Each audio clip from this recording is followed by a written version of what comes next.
करके हम पूरा करते हैं। सर्वे गुरुर्ब्रह्मा गुरुर्विष्णुः गुरुर्देवो महेश्वरः गुरुः साक्षात् परब्रह्म तस्मै श्री गुरवे नमः।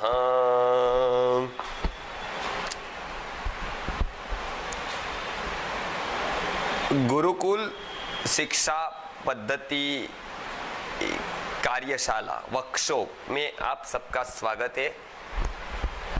गुरुकुल शिक्षा पद्धति के बारे में हम अनेक जगह पर वर्कशॉप डिजाइन करते हैं और वर्कशॉप चलाते हैं। गुरुकुलम शिक्षा पद्धति वापस मुख्य धारा में आए, मेन स्ट्रीम में आए, इसके लिए हम भारत भर में बहुत प्रयत्नशील है। बहुत जगह पे सेमिनार करते हैं, बहुत जगह पे समझाते हैं कि एक्चुअल हमारी सिस्टम क्या थी, गुरुकुलम सिस्टम क्या थी, उसमें हमको क्यों पढ़ाना चाहिए बालकों को, उसका सब पढ़ाते हैं, सब प्रचार करते हैं, लेकिन क्यों पढ़ाना चाहिए, हाउ एंड व्हाई, वो पता नहीं होता है। कभी व्हाई का जवाब मिल जाता है तो हाउ कैसे पढ़ाए उसका जवाब नहीं मिलता है। उसका कारण ये है कि गुरुकुलम सिस्टम से जो पढ़कर आए हैं उनको ये अनुभव होता है कि व्यवहार में, गुरुकुलम सिस्टम जब हम व्यवहार में करने जाते हैं तब हमको क्या क्या प्रॉब्लम्स आते हैं, और वो प्रॉब्लम्स को सोल्व नहीं करते हैं, कॉम्प्रोमाइज कर लेते हैं। तो आधा आधा कर लेते हैं कि आधा अभी आधुनिक का ले लिया, मॉडर्न का ले लिया, आधा इसका ले लिया। तो एक्चुअल उसको ज्ञान नहीं होता है कि वो गुरुकुलम में एक्चुअल वास्तव में क्या था। तो वो गुरुकुलम सिस्टम जब से अंग्रेज का लोगों का राज आया, उनका जो रूल आया, उसके बाद वो नष्ट होने का चालू हुई। उन्होंने बहुत हमारा भारतवर्ष में नुकसान हुआ, लेकिन कुछ कुछ जगह पर सामाजिक रूप में, लीगली रूप में वो खत्म हो गई। लेकिन वो जो गृह रूप में, माने घर पे जो परंपरागत गुरु जो पढ़ाते हैं अपने शिष्य को, 5, 7, 10, 15 शिष्यों को लेकर एक घर पे पढ़ाते हैं, दूसरे घर पे, ऐसे करके वो शिक्षण परंपरा, गुरुकुलम शिक्षण परंपरा शुरू रही। भगवान की कृपा से मुझे ऐसे गुरु मिले। विश्वनाथ शास्त्री दातार गुरुजी जो वाराणसी के मूर्धन्य विद्वान थे, उन्होंने न्याय, व्याकरण, वेदांत, आयुर्वेद, ज्योतिष, भारतीय अर्थशास्त्र, वो सभी विषयों पर काम किया। भारतीय अर्थशास्त्र, चाणक्य के अर्थशास्त्र के ऊपर जो जयमंगला व्याख्या है उनका उन्होंने संपादन किया, उनकी अपनी उसमें कमेंट्रीज लिखी। अनेक वेदांत के ग्रंथों पर उन्होंने अपनी व्याख्याएं लिखी।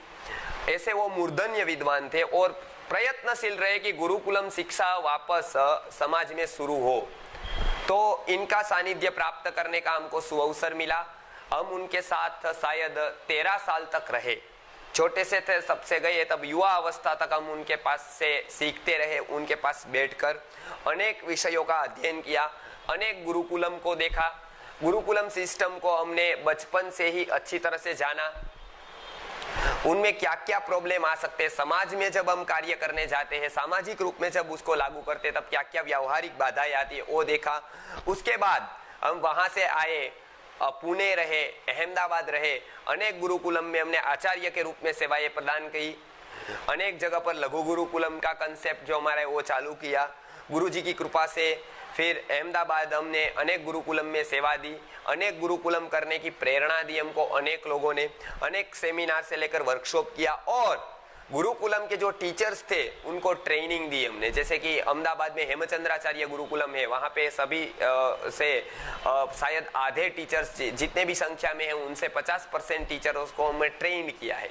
तो ये अनेक विध कार्यक्रम हम पूरे समाज में करते रहे। और अभी हम स्वतंत्रता से अपना गुरुकुलम जो राजकोट में आर्य गुरुकुलम करके है, हमने संस्कृति आर्य गुरुकुलम वो चला रहे हैं। और यहाँ पर भी ऐसे सेमिनार और वर्कशॉप का आयोजन हम कर रहे हैं। बहुत बड़ी मात्रा में लोग इधर आकर यहाँ पे ज्ञान का लाभ लेकर सीख कर जाते हैं और अपनी तरह से वो गुरुकुलम करने का प्रयत्न करते हैं, लघु गुरुकुलम करने का प्रयत्न करते हैं, संस्कार वर्ग करने का प्रयत्न करते हैं। तो इसके बारे में मैं थोड़ी बातें आज करने वाला हूँ। तो उसमें हम पहले समझेंगे कि गुरुकुलम शिक्षा पद्धति क्या है और अभी के काल में उसका क्या महत्व है, और अभी भी वो व्यावहारिक रूप से हम ला सकते हैं कि क्या ला सकते हैं, और यदि हम लाना चाहते हैं तो उसमें क्या क्या बाधाएं आ सकती है, द प्रॉब्लम्स क्या क्या हमको फेस करने पड़ेंगे और वो प्रॉब्लम कैसे हम सोल्व कर सकते हैं। जैसे कि आज सबसे बड़ा प्रॉब्लम है वो आचार्य प्रशिक्षण का है, तो ये हम देखेंगे आगे जाकर के उनके कितने रास्ते, क्योंकि हमने शायद 22 साल से हम ये फील्ड में है गुरुकुलम, और कुछ किया नहीं है आज तक। कोई भी प्रकार का बिजनेस, कोई भी प्रकार का और व्यवहार का काम हमने नहीं किया, केवल ना केवल हम वही सोच चला रहे 22 साल से गुरुकुलम सिस्टम के ऊपर। तो जो हमारा अनुभव गुरुकुलम सिस्टम का है, गुरुकुलम शिक्षा पद्धति का है, वो हम समाज में रूपांतरित करना चाहते हैं, समाज में प्रात्यक्षिक करना चाहते हैं, उनका व्यवहारीकरण करना चाहते हैं। तो इसके लिए हम पूरे प्रयत्नशील है।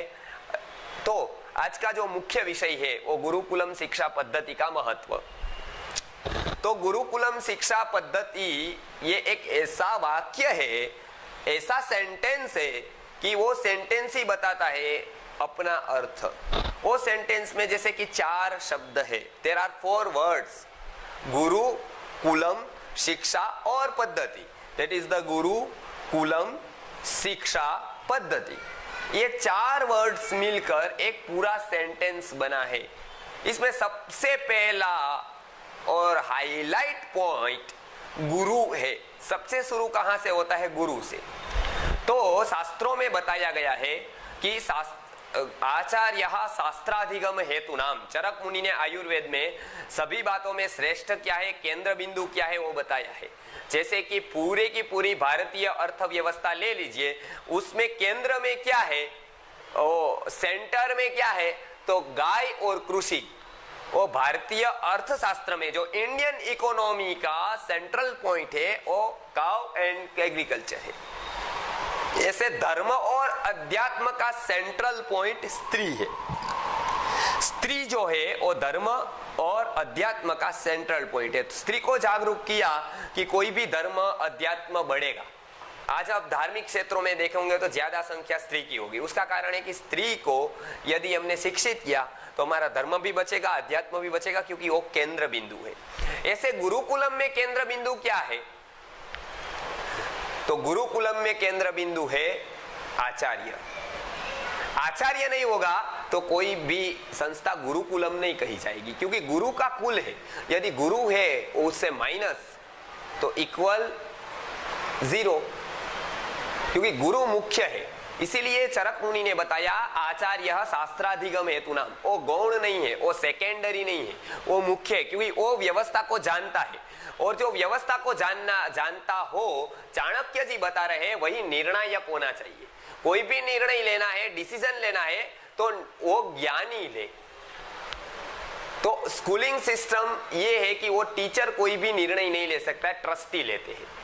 और ऐसे भी बहुत गुरुकुलम चल रहे हैं, तो हम उसको गुरुजी के हिसाब से वास्तविक गुरुकुलम नहीं कहते, उनको ट्रस्टी कुलम बोलते हैं। जहां पे ट्रस्टी निर्णय लेते हैं, टीचर गौण है, टीचर सेकेंडरी है, आचार्य सेकेंडरी है, गुरु सेकेंडरी है, मेन ट्रस्टी है, तो उसको गुरुकुलम नहीं बोलेंगे, उसको ट्रस्टी कुल बोल सकते हैं। गुरुकुलम में मुख्य आचार्य है, क्योंकि आचार्य इसका सेंटर पॉइंट है। उसको विषय भी पता है, बालक भी पता है, दोनों का मेल भी पता है, दोनों कैसे पढ़ाना है विषय वो भी पता है, टीचरों को कैसे टीचरों को रखना है, उनका चारित्र क्या है, कैसे उनके चारित्र को जानना है, उनको कैसे आगे बढ़ाना है, टीचरों को रोज कैसे उत्साह देना है उसको पढ़ाने में, वो सब पता है, उसको आचार्य बोलेंगे। इसीलिए चरक मुनि ने बताया कि आप कोई भी एजुकेशन सिस्टम करो, लेकिन उसमें तभी वो सफल है, तभी वो पूर्णता में है, तभी वो पूर्णता प्राप्त कर सकती है जब आचार्य होगा उसमें। तो आचार्य शास्त्राधिगम हेतु नाम, ऐसा चरक मुनि ने बताया है।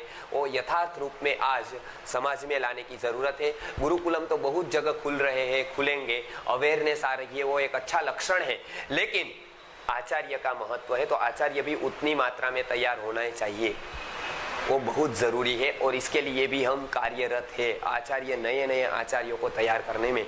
तो गुरुकुलम सिस्टम, गुरुकुलम शिक्षा पद्धति, ये 4 वर्ड से, उसमें सबसे पहला है गुरु। वो केंद्र बताता है, वो मुख्यता बताता है कि गुरु की, कि इधर सबसे पहला स्टेप कौन सा होगा, तो गुरु होगा। सबसे पहले क्या देखना है, तो शास्त्रों में बताया कि जैसे कि किसी को शादी करनी है तो क्या चाहिए, लड़की का क्या देखना चाहिए, तो लोग बोलेंगे कि अच्छी रूप वाली है, अच्छी खानदान की है, गहने ऑर्नामेंट्स बहुत है और अच्छी स्किन है, सब अच्छा है, घर अच्छा है, पैसा बहुत है, लेकिन उसकी बॉडी अच्छी है लेकिन उसमें प्राण नहीं, अभी डेथ हो गई, प्राण नहीं है बस, बाकी सब ठीक है, तो शादी होगी क्या? नहीं होगी, क्योंकि प्राण चाहिए उसमें, तभी से शुरुआत होगी सभी की। तो प्राण पहले चाहिए उसमें, तभी तो उसका रूप का महत्व है, उनके गुण का महत्व है, पैसे का महत्व है, सबका महत्व तभी है जब उनका प्राण है, तभी वो अच्छे घर के है कि अच्छे खानदान की, तभी कीमत है। तो गुरुकुलम शिक्षा का प्राण गुरु है। वो प्राण नहीं रहेगा तो क्या होगा? प्राण नहीं रहेगा तो लंबे टाइम तक नहीं चलेगा या यथार्थ रूप से नहीं चलेगा, ऑक्सीजन के ऊपर चलेगा। तो प्राण अंदर का होना चाहिए, बाहर का नहीं। तो गुरु अंदर का प्राण है सिस्टम का, और जो हम हायर करते हैं वो ऑक्सीजन है, और जो सिस्टम चल रही है सभी वो ऑक्सीजन पर है, क्योंकि वो बाहर का प्राण लेकर, बाहर का वायु लेकर जी रही है। टीचर बाहर के हैं तो अंदर के बच्चों को प्रेम नहीं दे सकते हैं, उनको पता नहीं है बच्चे क्या है, बच्चे कैसे है। वो सभी समझने वाला, मातृवत प्रेम करने वाली स्त्री है, वो आचार्य की पत्नी है, और पिता के जैसा अनुशासन करने वाला आचार्य है। अनुशासनात् आचार्य, तो ये बहुत बड़ी बात है। आचार्य और आचार्याणी दोनों पति पत्नी, गुरु और गुरु पत्नी मिलकर गुरुकुलम चलाते हैं तो उससे केवल 5 निकलेंगे, लेकिन उसमें एक चाणक्य होगा, उसमें एक जीवक होगा। हजारों लाखों लोग नहीं निकलेंगे कोई बात नहीं, लेकिन 5 निकलेंगे। चाणक्य ने एक को ही पकड़ा था, और चंद्रगुप्त को, और चंद्रगुप्त ने पूरी दुनिया और पूरा हमारा राष्ट्र का निर्माण किया। जीवकाचार्य जी तक्षशिला के विद्यापीठ थे, उन्होंने अच्छे अच्छे 4 शिष्य तैयार किए। शंकराचार्य जी ने भी 4 शिष्य तैयार किए, चारों को पीठ सौंप दी। तो ऐसे जो निकलेंगे एक एक वो क्वालिटी होंगे, वो बहुत बड़ी चारित्रशील व्यक्तित्व होंगे उनके। तो गुरुकुलम की ये जिम्मेदारी है, और उसमें सबसे प्रथम दायित्व गुरु का है। इसीलिए बताया कि आचार्य वो मुख्य है, ये स्ट्रीम में, ये वे में आचार्य मुख्य, उनके मार्गदर्शन को लेकर काम करें। निर्णायक भूमिका में कभी भी कोई भी व्यवस्था में ज्ञानी व्यक्ति होना चाहिए। गुरुकुलम सिस्टम का ज्ञानी व्यक्ति, गुरुकुलम शिक्षा पद्धति का ज्ञानी व्यक्ति गुरु है। इसीलिए गुरु शब्द पहला है, वो प्राथमिकता, मध्यस्थता, केंद्रितता दिखाता है गुरु शब्द। दूसरा शब्द है कुलम, वो हमारी रेसिडेंशियल व्यवस्था को द्योतित करता है। गुरुकुलम शिक्षा हमेशा के लिए निवासी थी, वो आइडियल है। निवासी होने से बालकों के प्रति पूरा प्रेम दिया जा सकता है और पूरा अनुशासन रहता है। बाहर के गलत संस्कारों की इफेक्ट नहीं होती है, बाहर का वातावरण में उसको गलत वातावरण में जाने को नहीं मिलता है। पवित्र और आध्यात्मिक वातावरण उनको 24 घंटे मिल सके, इसीलिए निवासी व्यवस्था कुलम शब्द से द्योतित होती है। गुरुकुलम माने गुरु का घर है। हमको लोग पूछते हैं गुरुकुलम करना है तो कितनी जमीन चाहिए, कितनी गाय चाहिए, कितना पानी चाहिए और कितना पैसा चाहिए। तब हम एक जवाब देते हैं कि पहला तो आपने प्रश्न पूछा ही नहीं। तो बोले कि क्या पूछे अभी हम, तो हमने बोला कि ये सब थोड़ा कम होगा, ज्यादा होगा तो चलेगा, आचार्य पहले चाहिए। आचार्य यदि एक झोपड़ी में रहता है वहां गुरुकुलम होगा, और यदि वो नहीं है तो कितना भी है वो गुरुकुलम नहीं कहा जाएगा, क्योंकि शिक्षण अंदर की बात है। तो अंदर के प्रेम से आएगी, अंदर के वातावरण से आएगी। बाहर का वातावरण गौण है। चाणक्य जी बाहर पढ़ाते थे, चंद्रगुप्त को बहुत झोपड़ी जैसे स्थानों में पढ़ाया है। तिरुवल्लुवर ने जो तमिल के हैं उन्होंने झोपड़ी में उपदेश दिए हैं अपने अच्छी। कबीर जी है, उन्होंने झोपड़ी में पढ़ाया है। बहुत साधु सन्यासी है, वो चलते चलते रास्ते में रुक गए और ज्ञान दिया, और उत्कृष्ट से उत्कृष्ट ज्ञान मिला। भगवत गीता का जो उपदेश है, सुप्रीम नॉलेज है, वो कहाँ दिया गया है? रणभूमि में। उधर कोई कोई कोई कंस्ट्रक्शन नहीं है, एसी हॉल नहीं है, एसी रूम नहीं है। कुछ नहीं है, युद्ध की भूमि है, लेकिन अंदर का ज्ञान देना है यदि, तो अंदर अच्छी व्यवस्था होनी चाहिए, बाहर हो न हो। तो हम भी अंदर की व्यवस्था को देखने का प्रयत्न करें।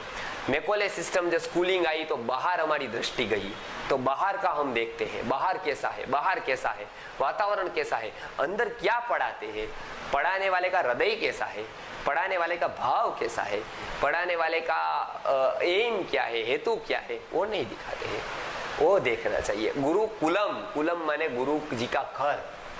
वो एक घर बड़ा भी हो सकता है, बहुत बड़ा आश्रम भी हो सकता है, छोटा भी हो सकता है। गुरुकुलम माने कि वो गुरु वहां पे मुख्य है, उसका जो घर है वो रेसिडेंशियल, हमारी जो एजुकेशन सिस्टम है उसको द्योतित करता है। दूसरा शब्द, तीसरा शब्द जो है वो शिक्षा।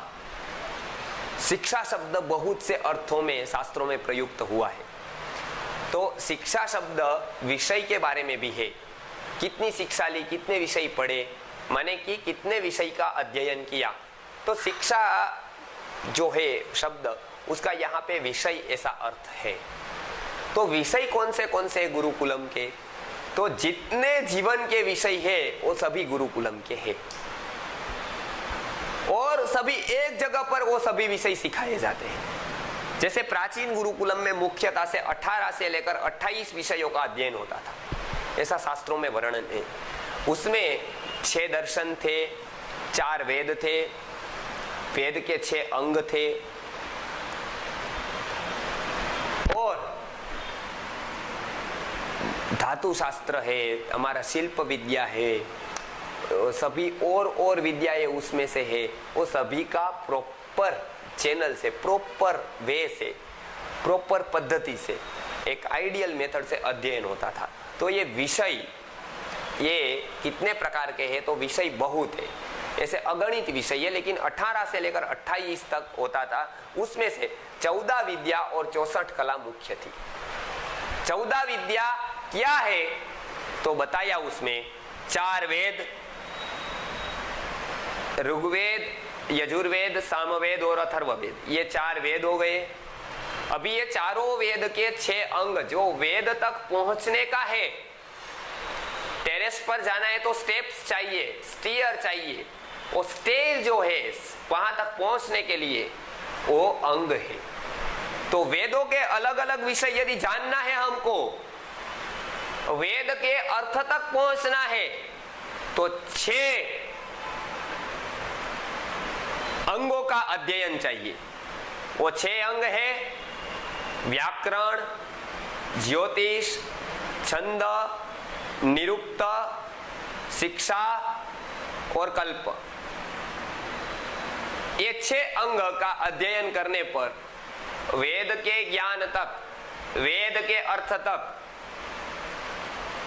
वेदों का जो नवनीत है वहां तक पहुंचा जा सकता है, उनको जीवन में लाया जा सकता है। स्टेप को पार किए बिना कोई भी वेद को नहीं जान सकता है, वो उसके स्टेप से। तो ये 6 अंग हो गए, 4 वेद, ये 10। फिर सबसे महत्वपूर्ण है वो 11वीं तिथि है। जैसे कि एकादशी की तिथियों में जैसे एकादशी है, प्राणियों में जैसे गाय है, ऐसे सभी विषयों में न्याय दर्शन है। न्याय इतनी बुद्धि को सूक्ष्म करता है कि जो वेद के यथार्थ ज्ञान को पाया जा सकता है। न्याय दर्शन के अध्ययन के बिना बुद्धि सूक्ष्म नहीं होती है, विवेक जागरूक नहीं होता है, विज्ञानमय कोश का विकास नहीं होता है। पंच कोश के विकास में जो एक कोश का विकास बताया है, उसमें से विज्ञानमय कोश के विकास की बहुत ही आवश्यकता है, क्योंकि सभी कार्य बुद्धि से करते हैं हम। इसीलिए बताया गया शास्त्रों में, इंद्रियाणि पराण्याहु इंद्रियेभ्यः परम मनः, मनसस्तु परा बुद्धि, हो बुद्धे परतस्तु सः। इंद्रियों से परे सूक्ष्म मन है, मन से परे बुद्धि है, और बुद्धि से परे वो आत्म तत्व, परमात्मा का तत्व है, उसको जानना है, बुद्धि से जानो। हृदय से जानो, लेकिन बुद्धि आवश्यक है समझने के लिए। वो तत्व को समझना पड़ेगा पहले। उसके लिए कठोपनिषद में बताया कि दृश्यते त्वग्रया बुद्ध्या सूक्ष्मया सूक्ष्मदर्शिभिः। अग्र बुद्धि से सूक्ष्मदर बुद्धि से वो तत्व को पहचानने की आवश्यकता है। वही तत्व बुद्धि के परे का तत्व बुद्धि से, बुद्धि की यात्रा पूरी होने पर पहचाना जाता है। चालू बुद्धि से होता है, समाप्त वो परम तत्व में हो जाता है यात्रा। बुद्धि उसमें बीच में आ जाती है। तो बुद्धि पर काम करना है तो न्याय दर्शन बहुत ही आवश्यक है। न्याय दर्शन माने इंडियन फिजिक्स, वो बहुत बड़ा विषय है न्याय दर्शन। तो 14 विद्या में एकादश का जो स्थान है, सबसे महत्व का जो स्थान है वो न्याय दर्शन का है। इसका अध्ययन पहले गुरुकुलम में कराया जाता था। इसके अध्ययन से व्यक्ति इतना बुद्धिमान होता था कि उसकी फलश्रुति लिखी गई है कि न खलु धीमताम कश्चित अविषयो नाम। कोई भी विषय उसके लिए अविषय नहीं रह जाएगा, कोई भी विषय उसके लिए अशक्य नहीं रह जाएगा, इम्पॉसिबल नहीं रह जाएगा। कोई भी वो अध्ययन कर सकता है, क्योंकि उसकी बुद्धि इतनी पावरफुल हो जाती है कि किसी भी विषय का अध्ययन उसके लिए अशक्य नहीं होता है। तो ये 11वां जो विषय है वो न्याय दर्शन है। 12वां जो विषय है वो मीमांसा दर्शन है। मीमांसा दर्शन जो वेदों में जो सिद्धांत है उसको किस तरह से समझ आए, कोई भी विषय को किस तरह से पढ़ना है, कोई भी पुस्तक पढ़ना है तो उसमें क्या क्या देखना है, पूर्वापर्य क्या देखना है, आरंभ क्या देखना है, उपक्रमो उपसंहारो अभ्यासो अपूर्वता फलम, ये सभी जो है उपक्रम क्या है, उपसंहार क्या है, अभ्यास क्या है, अपूर्वता क्या है, फल क्या है, और अर्थवादोपपत्ति च लिंगम तात्पर्य निर्णय है। तात्पर्य का निर्णय करना है, पुस्तक कैसे पढ़नी है उसका एक बड़ा साइंस है। वेद का अध्ययन कैसे करना है, वेदों के जो मंत्र बताए हैं, वेदों में जो ज्ञान है उसका अर्थ कैसे करना है, कैसे उसको जानना है, कैसी इसकी टर्मिनोलॉजी है, उसका बहुत बड़ा विचार। सभी प्रक्रिया जो दी गई है, यज्ञ की प्रक्रिया है, भगवान ने भी यज्ञ का महत्व बताया है भगवत गीता में। यज्ञात् भवति पर्जन्यो पर्जन्याद् अन्न संभवः, अन्नात् भवन्ति भूतानि, ऐसा जो बताया गया है कि अन्नात् भवन्ति भूतानि पर्जन्याद् अन्न संभवः यज्ञात् भवति पर्जन्यो यज्ञः कर्म समुद्भवः। तो वो यज्ञ प्रक्रिया का एग्जैक्ट एक्चुअली वास्तविक क्या अर्थ है, उसका क्या महत्व है, वो सब मीमांसा दर्शन का विषय है। इसके लिए 12वां विषय मीमांसा दर्शन है।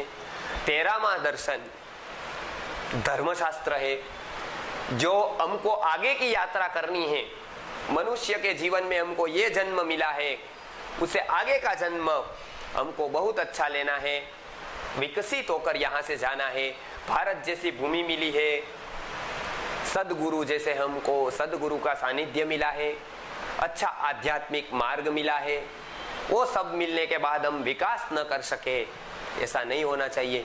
इसीलिए हम विकास वो हमारा, इसके लिए हमको धर्मशास्त्र का अध्ययन करना है, क्योंकि धर्म अर्थ काम और मोक्ष, उसमें से मोक्ष ये एक लक्ष्य स्थान है, वो डेस्टिनेशन है, और बाकी सभी उसके वे है, बाकी उसके साधन है। वो साधनों में से मुख्य साधन धर्म है। तो ये धर्म का हम तभी अनुसरण कर पाएंगे जब हम धर्मशास्त्र का अध्ययन करेंगे, धर्म को सीखेंगे।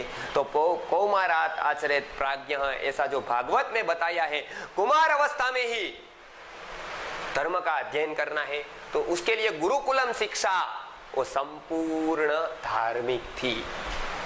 धर्म विपरीत, धर्म विहीन, धर्म रहित कोई शिक्षा कभी भी नहीं हो सकती है, क्योंकि धर्म वो शिक्षा का प्राण है। धर्म वो अर्थ में नहीं है जिस अर्थ में आज हम उपयोग कर रहे हैं। धर्म वो एक सिद्धांत है, वो एक अटल नियम है, धारणा धर्म इत्याहु धर्मो धारयते प्रजा, ऐसा हमारे शास्त्रों में बताया गया है। तो वो धर्म शब्द उस कंसेप्ट, उस अर्थ में यहाँ प्रयुक्त हुआ है। तो धर्म ये शिक्षा का प्राण है। तो ये 13वां विषय हो गया धर्म, और 14वां विषय है वो इतिहास पुराण है। ये 14वां जो विषय है बहुत महत्व का है। उसका अध्ययन गुरुकुलम शिक्षा से होता था। क्यों? क्योंकि मनुष्य हमेशा अपने पूर्वजों के अनुभव से सीखता आ रहा है, सीखता आएगा। मनुष्य एक ही योनि, मनुष्य का एक वर्ग जो विकसित हुआ, मनुष्य जाति विकसित हुई सभी पशु प्राणियों पक्षियों में। उसका कारण ये है कि पक्षियों के जो फोरफादर्स है, प्राणियों के जो उनके फोरफादर्स है, उन्होंने जहाँ 1 से शुरू किया 80 तक आए, तो उनके बेटे ने वापस 1 से ही शुरू किया, 81 से शुरू नहीं कर पाया। क्योंकि वो अनुभव का ट्रांसफॉर्मेशन जो होता है, ट्रांसफर जो होता है अनुभव, वो केवल मनुष्य ही कर पाता है।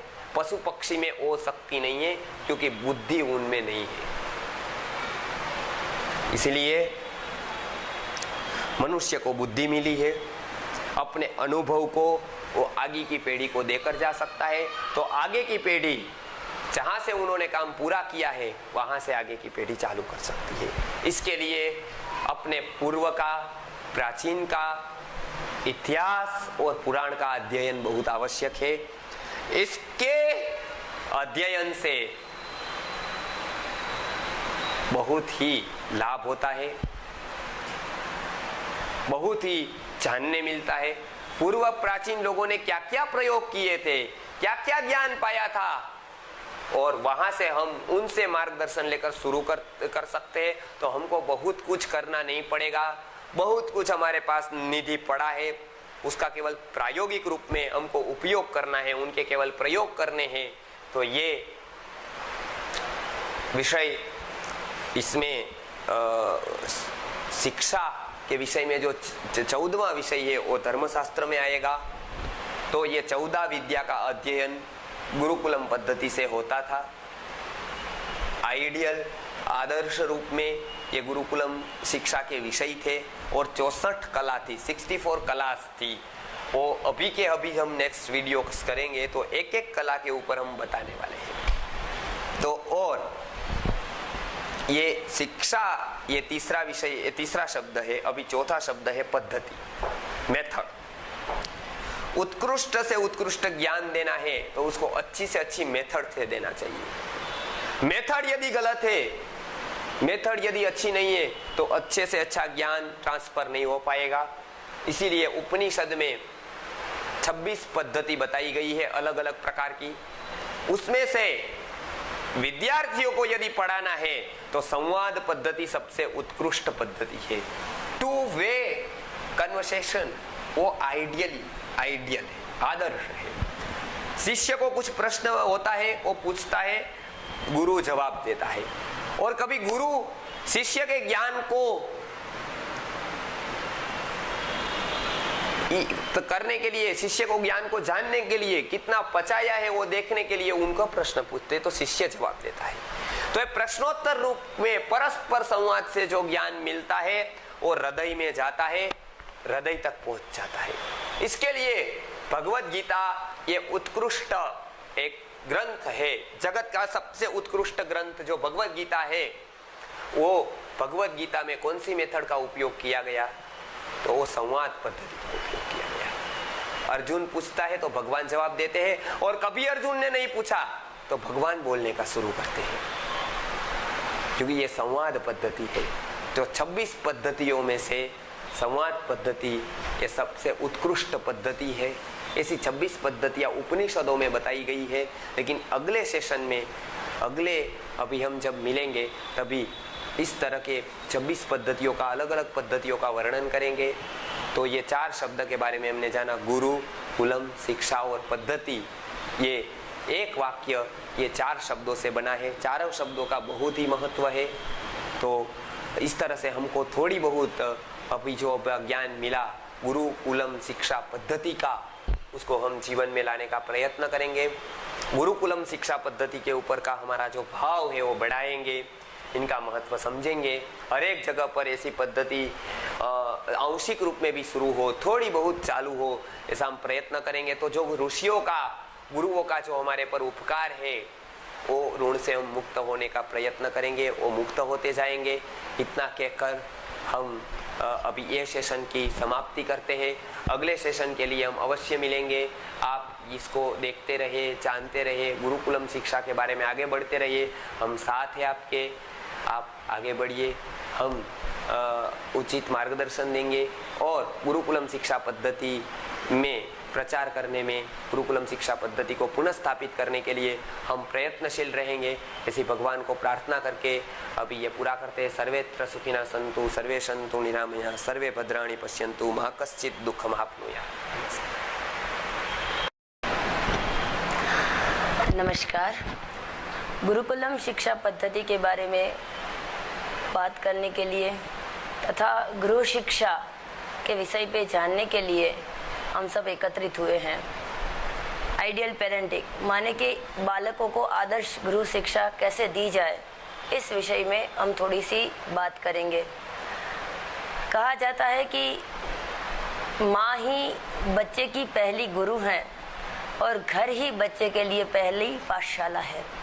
तो बालकों की घर में शिक्षा कैसे दी जाए, उसके बारे में थोड़ा विचार करें तो हमारे शास्त्रों में बताया गया है कि गर्भाधान से लेके 5 साल तक बालक की जो प्राथमिक शिक्षा होती है वही उसके पूरे जीवन की आधारशिला बनती है।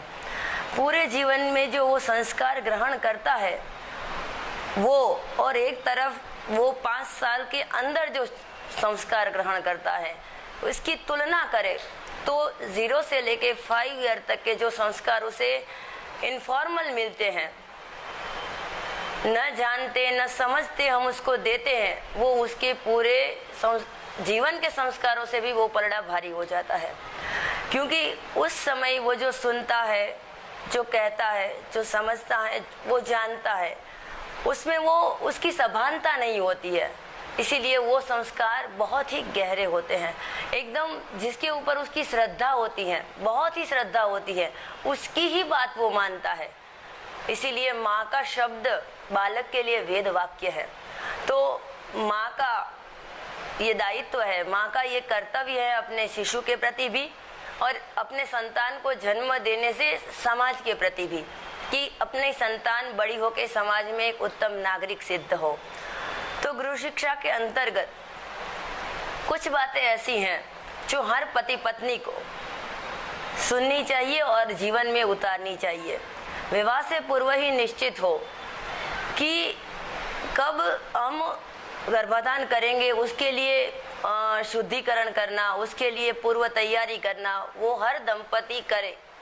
उसके बाद ही दिव्यात्मा का अवतरण हो, माने कि गर्भाधान संस्कार हो। उसके बाद जन्म पूर्व के जो संस्कार हो वो भी शास्त्रोक्त पद्धति से हो।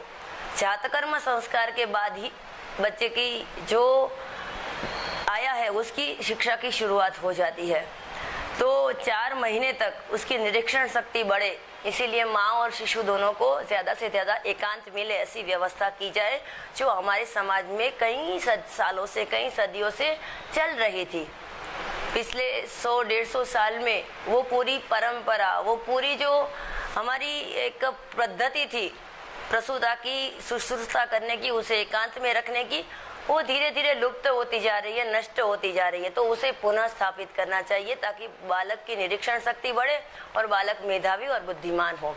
उसके बाद जब वो 4 महीने का होता है तब उसे अच्छी अच्छी लोरियां सुनाई जाए, उसके कानों में अच्छे अच्छे मंत्र सुनाए जाए, श्लोक सुनाए जाए, कथाएं सुनाई जाए।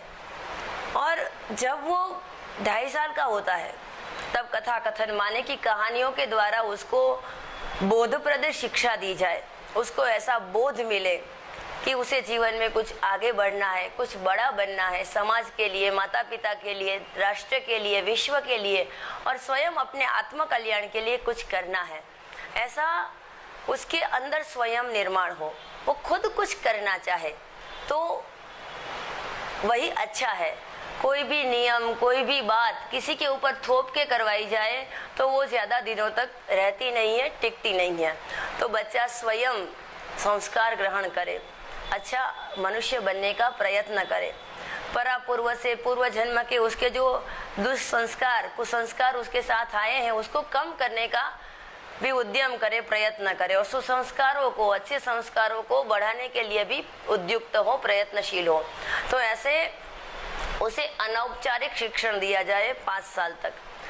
5 साल के बाद उसकी विशेष शिक्षण की, माने कि माता पिता अब उसके लिए पर्याप्त नहीं है, केवल माता पिता से वो सीख नहीं सकता है, माता पिता समर्थ नहीं है कि बच्चे को सब विषय सिखा सके, इसीलिए उसे जरूरत है कोई ऐसे गुरु की, कोई ऐसे शिक्षक की जो उसे हर विषय धर्म के आधार पर सिखाया जाए।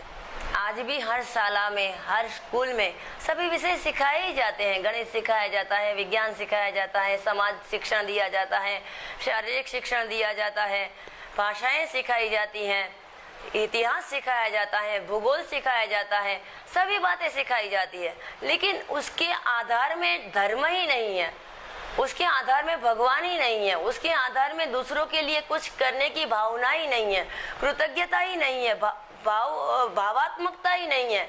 तो वो मनुष्य धीरे धीरे जैसे पढ़ता जाता है वैसे शुष्क होता जाता है, एकदम ड्राई होता जाता है, भाव शून्य होता जाता है। और हमारे यहाँ शिक्षा का, विद्वता का लक्षण ये बताया गया कि जैसे जैसे मनुष्य विद्वान होता जाएगा वैसे वैसे वो भाववान होता जाएगा। इसीलिए भगवान ने गीता में भी विद्वानों के लिए शब्द प्रयुक्त किया है, बुधा भाव समन्विता, बुद्धिमान भी हो और भावपूर्ण भी हो। तो बालक को ऐसी शिक्षा मिलनी चाहिए कि वो भावपूर्ण भी बने और बुद्धिपूर्ण भी बने। इसीलिए गुरुकुल में वो उसका भावनात्मक कोश माने कि उसका मनोमय कोश विकसित हो और उसकी बुद्धि माने कि उसका विज्ञानमय कोश विकसित हो, ये दोनों कोश उसके परिपूर्ण हो। ऐसे इस तरह से हर विषयों को पढ़ाया जाता था। तो उसके अंदर जो दैवी गुण पड़े हैं, जो अच्छे संस्कार पड़े हैं, वो निखर के बाहर आते। गुरुकुल के पवित्र वातावरण में धीरे धीरे धीरे उसके पूर्व जन्म के खराब संस्कार हैं वो नष्ट होते जाते। तो 5 साल के बाद हर बालक गुरुकुल में जाता था। 5 साल के अंदर जो भी वो अपने माता पिता से सीखना था वो सीख लेता था। लेकिन आज युगानुकूल देखे तो 5 साल की उम्र में हम होम स्कूलिंग करवा सकते, यदि बच्चों को हम दूर भेजना न चाहे तो। होम स्कूलिंग मानी आप घर पे खुद पहले पढ़े, खुद ऐसे योग्य बने, ऐसे सेमिनार कहीं चलते हो, वर्कशॉप चलते हो, कोई कार्यशाला चलती हो या कोई भी गुरु का प्रत्यक्ष मार्गदर्शन किसी भी तरीके से मिलता हो, तो पहले स्वयं सीखे जो भी विषय आप बच्चों को पढ़ाना चाहते हैं और बाद में बच्चों को सिखाए। तो ये एक तरीका है। दूसरा एक प्रकार है ग्रुप स्कूलिंग, माने कि होम स्कूलिंग कराने वाले 4, 5, 6, 7 कपल्स तैयार हो, पेरेंट्स तैयार हो, तो वो सब मिला के एक एक विषय सीखे, एक एक माता पिता एक एक 2-2 विषय सीखे और पूरा बच्चों का एक ग्रुप बना के उसको डिवाइड किया जाए कि ये विषय पढ़ाएगा, दूसरे माता पिता हैं वो ये विषय पढ़ाएंगे। तो उस बच्चों को भी एक कंपनी मिलेगी, बच्चों को भी सत्संगति मिलेगी, अच्छे मित्र मिलेंगे और अपने मित्रों के सहयोग से, अपने मित्रों के सहकार से वो सभी विषयों को अच्छी तरह से समझ पाएगा। उसके बाद उससे भी ज्यादा संख्या करके हम लघु गुरुकुल शुरू कर सकते हैं। रोज 5 घंटे या हफ्ते में 2 दिन 5 घंटे पढ़ा सकते हैं बच्चों को समूह में साथ मिला के। ये भी ना हो सके और बच्चे को यदि आप स्कूल भेजना चाहते ही हैं तो कम से कम वीकेंड में, माने कि शनि रवि की छुट्टियों में बाल संस्कार वर्ग शुरू करें कि बच्चों को शिक्षण के साथ समांतर रूप से हमारे भारतीय जीवन के संस्कार मिलते रहे। तो इस प्रकार से हमारी सामर्थ्य के अनुसार, हमारे शक्ति के अनुसार हम कुछ ना कुछ अपने बच्चों के लिए करें। तो 5 साल से बड़ी उम्र के हर बच्चों के ऊपर ये कर सकते हैं। जब बालक 12 साल का होता है तब उसे कोई आदर्श गुरुकुल में जो निवासी हो जो 24 घंटे उसे गुरु के सानिध्य में रहने को मिले और वो टोटली अपने ऊपर ही रहे, माने कि सेल्फ डिपेंडेंट हो, स्वावलंबी हो, तो उसकी माता पिता को चिंता करने की जरूरत ना पड़े। तो ऐसे कोई गुरुकुल चल रहे हो वहाँ बच्चे को छोड़े, क्योंकि कोई भी बालक जब गुरु के सानिध्य में 24 घंटा रहता है तब वो गुरु की छोटी सी छोटी प्रवृत्ति को भी अपनी आंखों से देखता है। वो अपने आदर्श को अपनी आंखों के सामने पाके हर घड़ी ये सोचता है कि मैं भी ऐसा बनना चाहता हूँ, मैं भी ऐसा बनूंगा, ऐसा बनने के लिए प्रयत्न करूंगा। तो जो आदर्श गुरु हैं उनको अपने बच्चे सौंप दीजिए, माने कि गुरु उसे अपने जैसा बनाने का प्रयत्न करेंगे, अपने गुण जो है वो शिष्य के अंदर सिंचित करने का, उसमें डालने का पूरा प्रयत्न करेंगे। तब तक आप समाज में इतनी जागृति फैलाइए। आज समाज का बहुत बड़ा वर्ग कुछ विकल्प की चाहना रखता है, कोई ना कोई विकल्प चाहता है और विकल्प मिल नहीं रहा है, इसीलिए मजबूरी में वो वही सांप्रत धारा में, वही जो चलती हुई मेन स्ट्रीम है उसमें बच्चों को पढ़ा रहा है। उसको पता भी नहीं है कि ऐसा कुछ हो सकता है और होके वो सफल भी हो सकता है। तो हर माता पिता के पास ये संदेश लेके जाए, जिनके बच्चे स्कूल में पढ़ रहे हैं उनके पास ये संदेश लेके जाए कि आज भी गुरुकुल सिस्टम, गुरुकुल शिक्षा पद्धति उतनी ही जरूरी है, उतनी ही एप्लीकेबल है और उतनी ही सक्सेस भी है। तो हमारा बच्चा यदि गुरुकुल से सब कुछ सीख के आएगा और समाज में जाएगा और अपना जो गुण है, अपने जो सद्गुण है उससे समाज का नेतृत्व करेगा, तो समाज में एक ऐसा अनुयायी वर्ग, एक उसका मानने वाला, उसको चाहने वाला, उसके लिए कुछ करने वाला, उसका अनुसरण करने वाला एक वर्ग भी समाज में तैयार होगा। तो हमारा बालक जो युवान होकर समाज में जाएगा तो उसकी अपने आप प्रतिष्ठा हो जाएगी, यदि समाज जागरूक होगा तो समाज को जागरूक करना ये माता पिता का दायित्व है और बच्चे को आदर्श बनाना ये गुरुकुल का दायित्व है। दोनों अपने अपने दायित्व अच्छी तरह से निभाएंगे तो ये संभव है कि बहुत ही कम समय में हम अच्छा परिणाम पा सकेंगे। ये दोनों पक्ष यदि मजबूत हो जाएंगे तो हम पुनः भारतीय संस्कृति को खड़ी कर पाएंगे। तो जितना हो सकता है उतना अपना योगदान दे।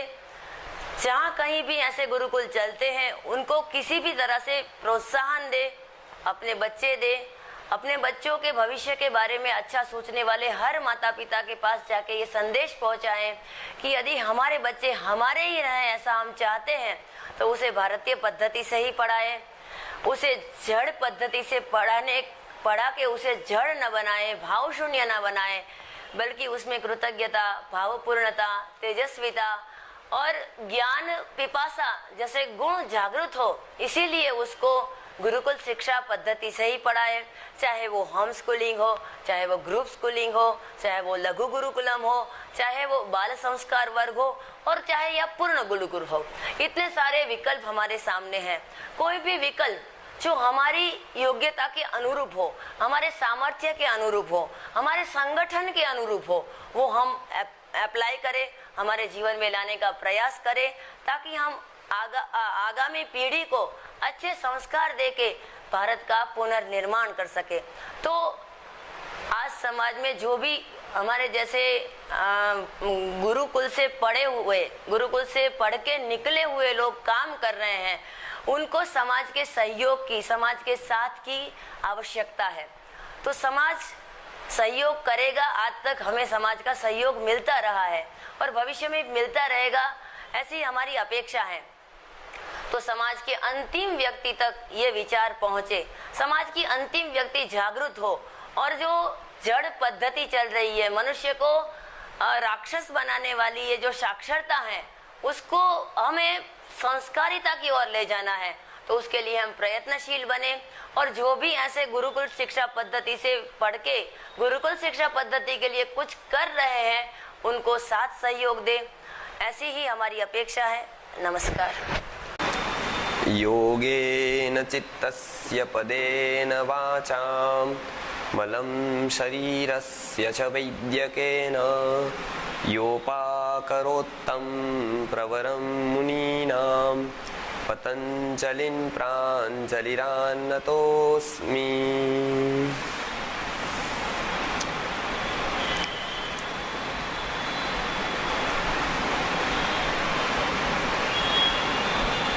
मनुष्य जीवन का विकास जब हो जाता है तो वो पूर्णता को प्राप्त करता है। मनुष्य को विकास करने के लिए बहुत कुछ चाहिए, अनेक आयामों से उसको डेवलप होना पड़ता है, विकसित होना पड़ता है। इसलिए man is the rational animal, ऐसा बताया कि वो बौद्धिक प्राणी है। बुद्धि और मन ये दोनों उनमें गिफ्ट में दिया है कुदरत ने। इसके लिए उसमें साथ जिम्मेदारी है अपना विकास करने की। कुछ भी यहाँ पे मिलता है तो उसके साथ उसका रिस्पॉन्सिबिलिटी भी उसकी आ जाती है। तो ये बहुत ही आवश्यक है कि मनुष्य को विकसित होने के लिए अनेक आयामों पर विकास करना आवश्यक है। वो अनेक आयामों से सबसे पहला है आत्मा। आत्मा सबसे मुख्य बात है। उसको केंद्र में रखते हुए जो मनुष्य ने धीरे धीरे धारण किया है उसको धीरे धीरे विकसित करना होता है। उसमें से शरीर है, चित्त है और वाणी है। ये तीन वस्तुएं हैं, शरीर, चित्त और वाणी। वाणी से यदि हम अच्छी तरह से उपयोग करेंगे वाणी का, तो हमारा व्यवहार मधुर होगा, हमारे संबंध मधुर होंगे। संबंध जितने भी मधुर होंगे उसकी हमारा जीवन भी मधुर होता जाएगा। शरीर जितना स्वस्थ होगा उतना हमको अशरीरी अवस्था में जाने के लिए आसान रहेगा। शरीर के स्वास्थ्य अच्छा रखना है। चित्त जो हम जन्म से कई जन्मों से साथ में लेकर आए हैं, वो चित्त के अच्छे संस्कार डालने हैं कि हमको अच्छे विचार आए, अगले जन्म में भी अच्छे विचार आए, इस जन्म में भी अच्छे विचार आए। तो अच्छा विचार एक अच्छी एक्शन का कारण होता है, तो फंडामेंटल होता है एक अच्छा विचार अच्छे एक्शन का। तो ये वाणी है, शरीर है और चित्त है, ये तीन मुख्य बाबत है। ये तीन मुख्य बातों पर हम काम करेंगे तो हमारी ऑल ओवर पर्सनालिटी डेवलप हो जाएगी। तो इंटरग्रेटेड पर्सनालिटी हम बन जाएंगे, पूर्ण व्यक्तित्व का विकास हमारे से हो जाएगा। तो इसमें से सबसे प्रथम बात करेंगे हम शरीर की। चरक मुनि ने या तो पतंजलि मुनि ने ये तीनों पर काम किया, इसीलिए हमने श्लोक बोला कि योगेन चित्तस्य, चित्त के दोष दूर करने के लिए, चित्त को शुद्ध करने के लिए उन्हें योग शास्त्र लिखा। पदेन वाचाम, माने कि वो व्याकरण शास्त्र के ऊपर उन्होंने पातंजल महाभाष्य लिखकर उन्होंने वाणी के दोष दूर किए। और शरीर के जो मल है, टॉक्सिन से शरीर का कैसे स्वस्थ रखना है उसकी जो उपाय है वो उन्होंने चरक संहिता में दिए। ये तीनों शास्त्रों लिखकर उन्होंने मनुष्य जाति पर बहुत बड़ा उपकार किया। तो इसमें से कुछ बातें जो हम हर बार शिविर में, वर्कशॉप में बताते हैं, वो सबसे महत्वपूर्ण जो बाबत है वो बताने का हम प्रयत्न करेंगे भी। तो शरीर को स्वस्थ रखने के लिए सबसे पहला है शरीर, उसके बाद वाणी, उसके बाद चित्त। तो शरीर को दोष दूर करने के लिए क्या क्या करें उसके लिए पूर्ण शास्त्र को डिजाइन किया गया, पूर्ण शास्त्र का अवतरण हुआ, उसका नाम है आयुर्वेद। उसकी हम थोड़ी सी बात करेंगे। तो आयुर्वेद ऐसे दो शब्द है, आयु वेद। आयु माने कि जीवन और वेद माने कि ज्ञान। तो जो जीवन संबंधित सारा ज्ञान है उसका नाम आयुर्वेद है। आयुर्वेद केवल एक पथी नहीं है, केवल एक थेरेपी नहीं है, अपितु वो एक पूरा साइंस ऑफ लिविंग है, पूरा जीवन जीने का एक मेथड है। किस तरह से जीवन जिए, कौन से द्रव्य का उपयोग करे, किस तरह से खाए, किस तरह से सोए, सब सूक्ष्म बातें उसमें बताई है कि जैसे रोग ही न हो प्रथमतः, और यदि कुछ प्रमाद से, आलस्य से रोग हो गया तो उसको निर्दोष औषधि से कैसे दूर कर सके, इसके भी उपाय आयुर्वेद में बताए गए हैं। तो मनुष्य जीवन का पूरा उपयोग हम सत्कार्य के लिए कर सके, इसके लिए आयुर्वेद में स्वस्थ रहने के उपाय सरलता से बताए गए हैं।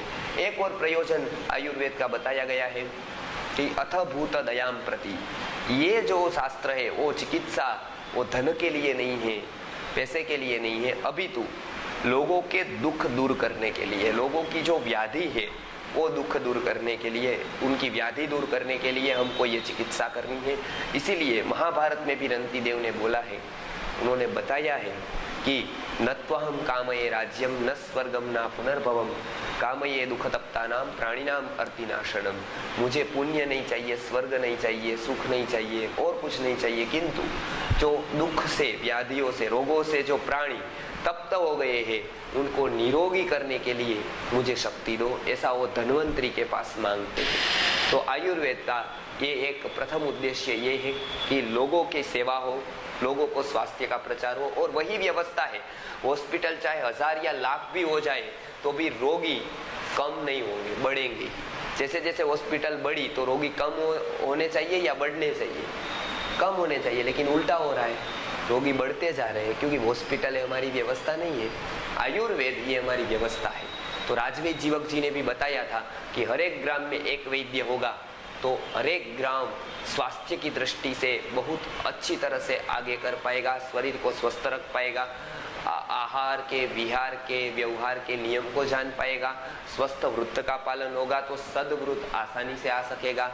तो स्वस्थ दिनचर्या, ऋतुचर्या को सभी जन में प्रसारित ज्ञान प्रसारित होगा तो बहुत ही लाभ मिलेगा। इसीलिए आयुर्वेद का तो ये है कि भूत दयाम प्रति, भूतों का हित करना है, उनके ऊपर दया करनी है, उनके रोगों को दूर करना है। इसीलिए एक तो ये कारण बताया भूत दया का। दूसरा कारण ये बताया कि अपने को धर्म, अर्थ और काम से ऊपर उठकर मोक्ष की यात्रा करनी है। वो यदि नहीं की तो बार बार ऐसा जन्म नहीं मिलता है। मनुष्य शरीर वो बार बार मिलने वाली वस्तु नहीं है, वो कभी कभी कोई अपॉर्चुनिटी आ जाती है तो हमको ये मिल जाता है। इसके लिए सभी भूलना है, इसके लिए शरीर के ऊपर उठने के लिए शरीर को भी भूलना जरूरी है। शरीर को यदि भूलना है, बॉडी को यदि भूलना है, बॉडी लेस जो वो एक अवस्था है वहां तक पहुंचने के लिए बॉडी को भूलना है, तब बॉडी को कब भूल सकेंगे? तो आयुर्वेद ने बताया कि जितना शरीर स्वस्थ होगा उतना आप शरीर को भूल जाएंगे। तो शरीर को भूलने के लिए ही शरीर को स्वस्थ रखना है, भोग करने के लिए शरीर को स्वस्थ नहीं रखना है। हम अच्छा भोग सके, हम अच्छी तरह से सब जगह हिरे फिरे, मौज मजा करें, इसके लिए शरीर स्वस्थ नहीं है। सेवा कर सके एक बात, दूसरी बात अपने को भूल सके।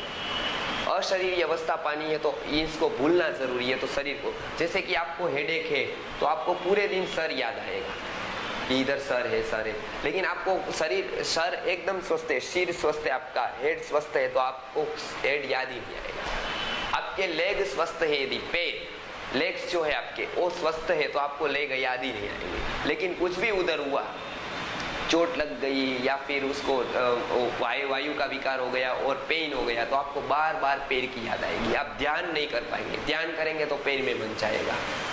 इसके लिए पेट है, स्टमक है, स्टमक दुखता है तो स्टमक हमेशा याद रहेगा, लेकिन स्टमक यदि स्वस्थ है तो स्टमक की याद ही नहीं आएगी। तो आयुर्वेद में के मत से ऋषि बताते हैं कि जितना आपका शरीर स्वस्थ होगा उतना आप शरीर को भूल सकोगे और उतनी आप यात्रा आगे कर पाओगे।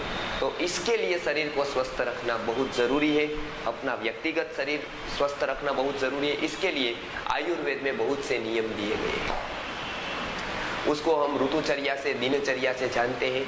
तो सबसे पहली शुरुआत आयुर्वेद में दिनचर्या से की गई है कि दिन में उठने के बाद क्या करें, भोजन कैसे करें, भोजन के पहले क्या करें, भोजन के बाद में क्या करें, बाद में दिन में पूर्वान्न में पूर्व का भाग कैसे व्यतीत करें, अपराह्न का भाग कैसे व्यतीत करें। ऐसे आयुर्वेद में बहुत से मार्गदर्शन दिए गए हैं।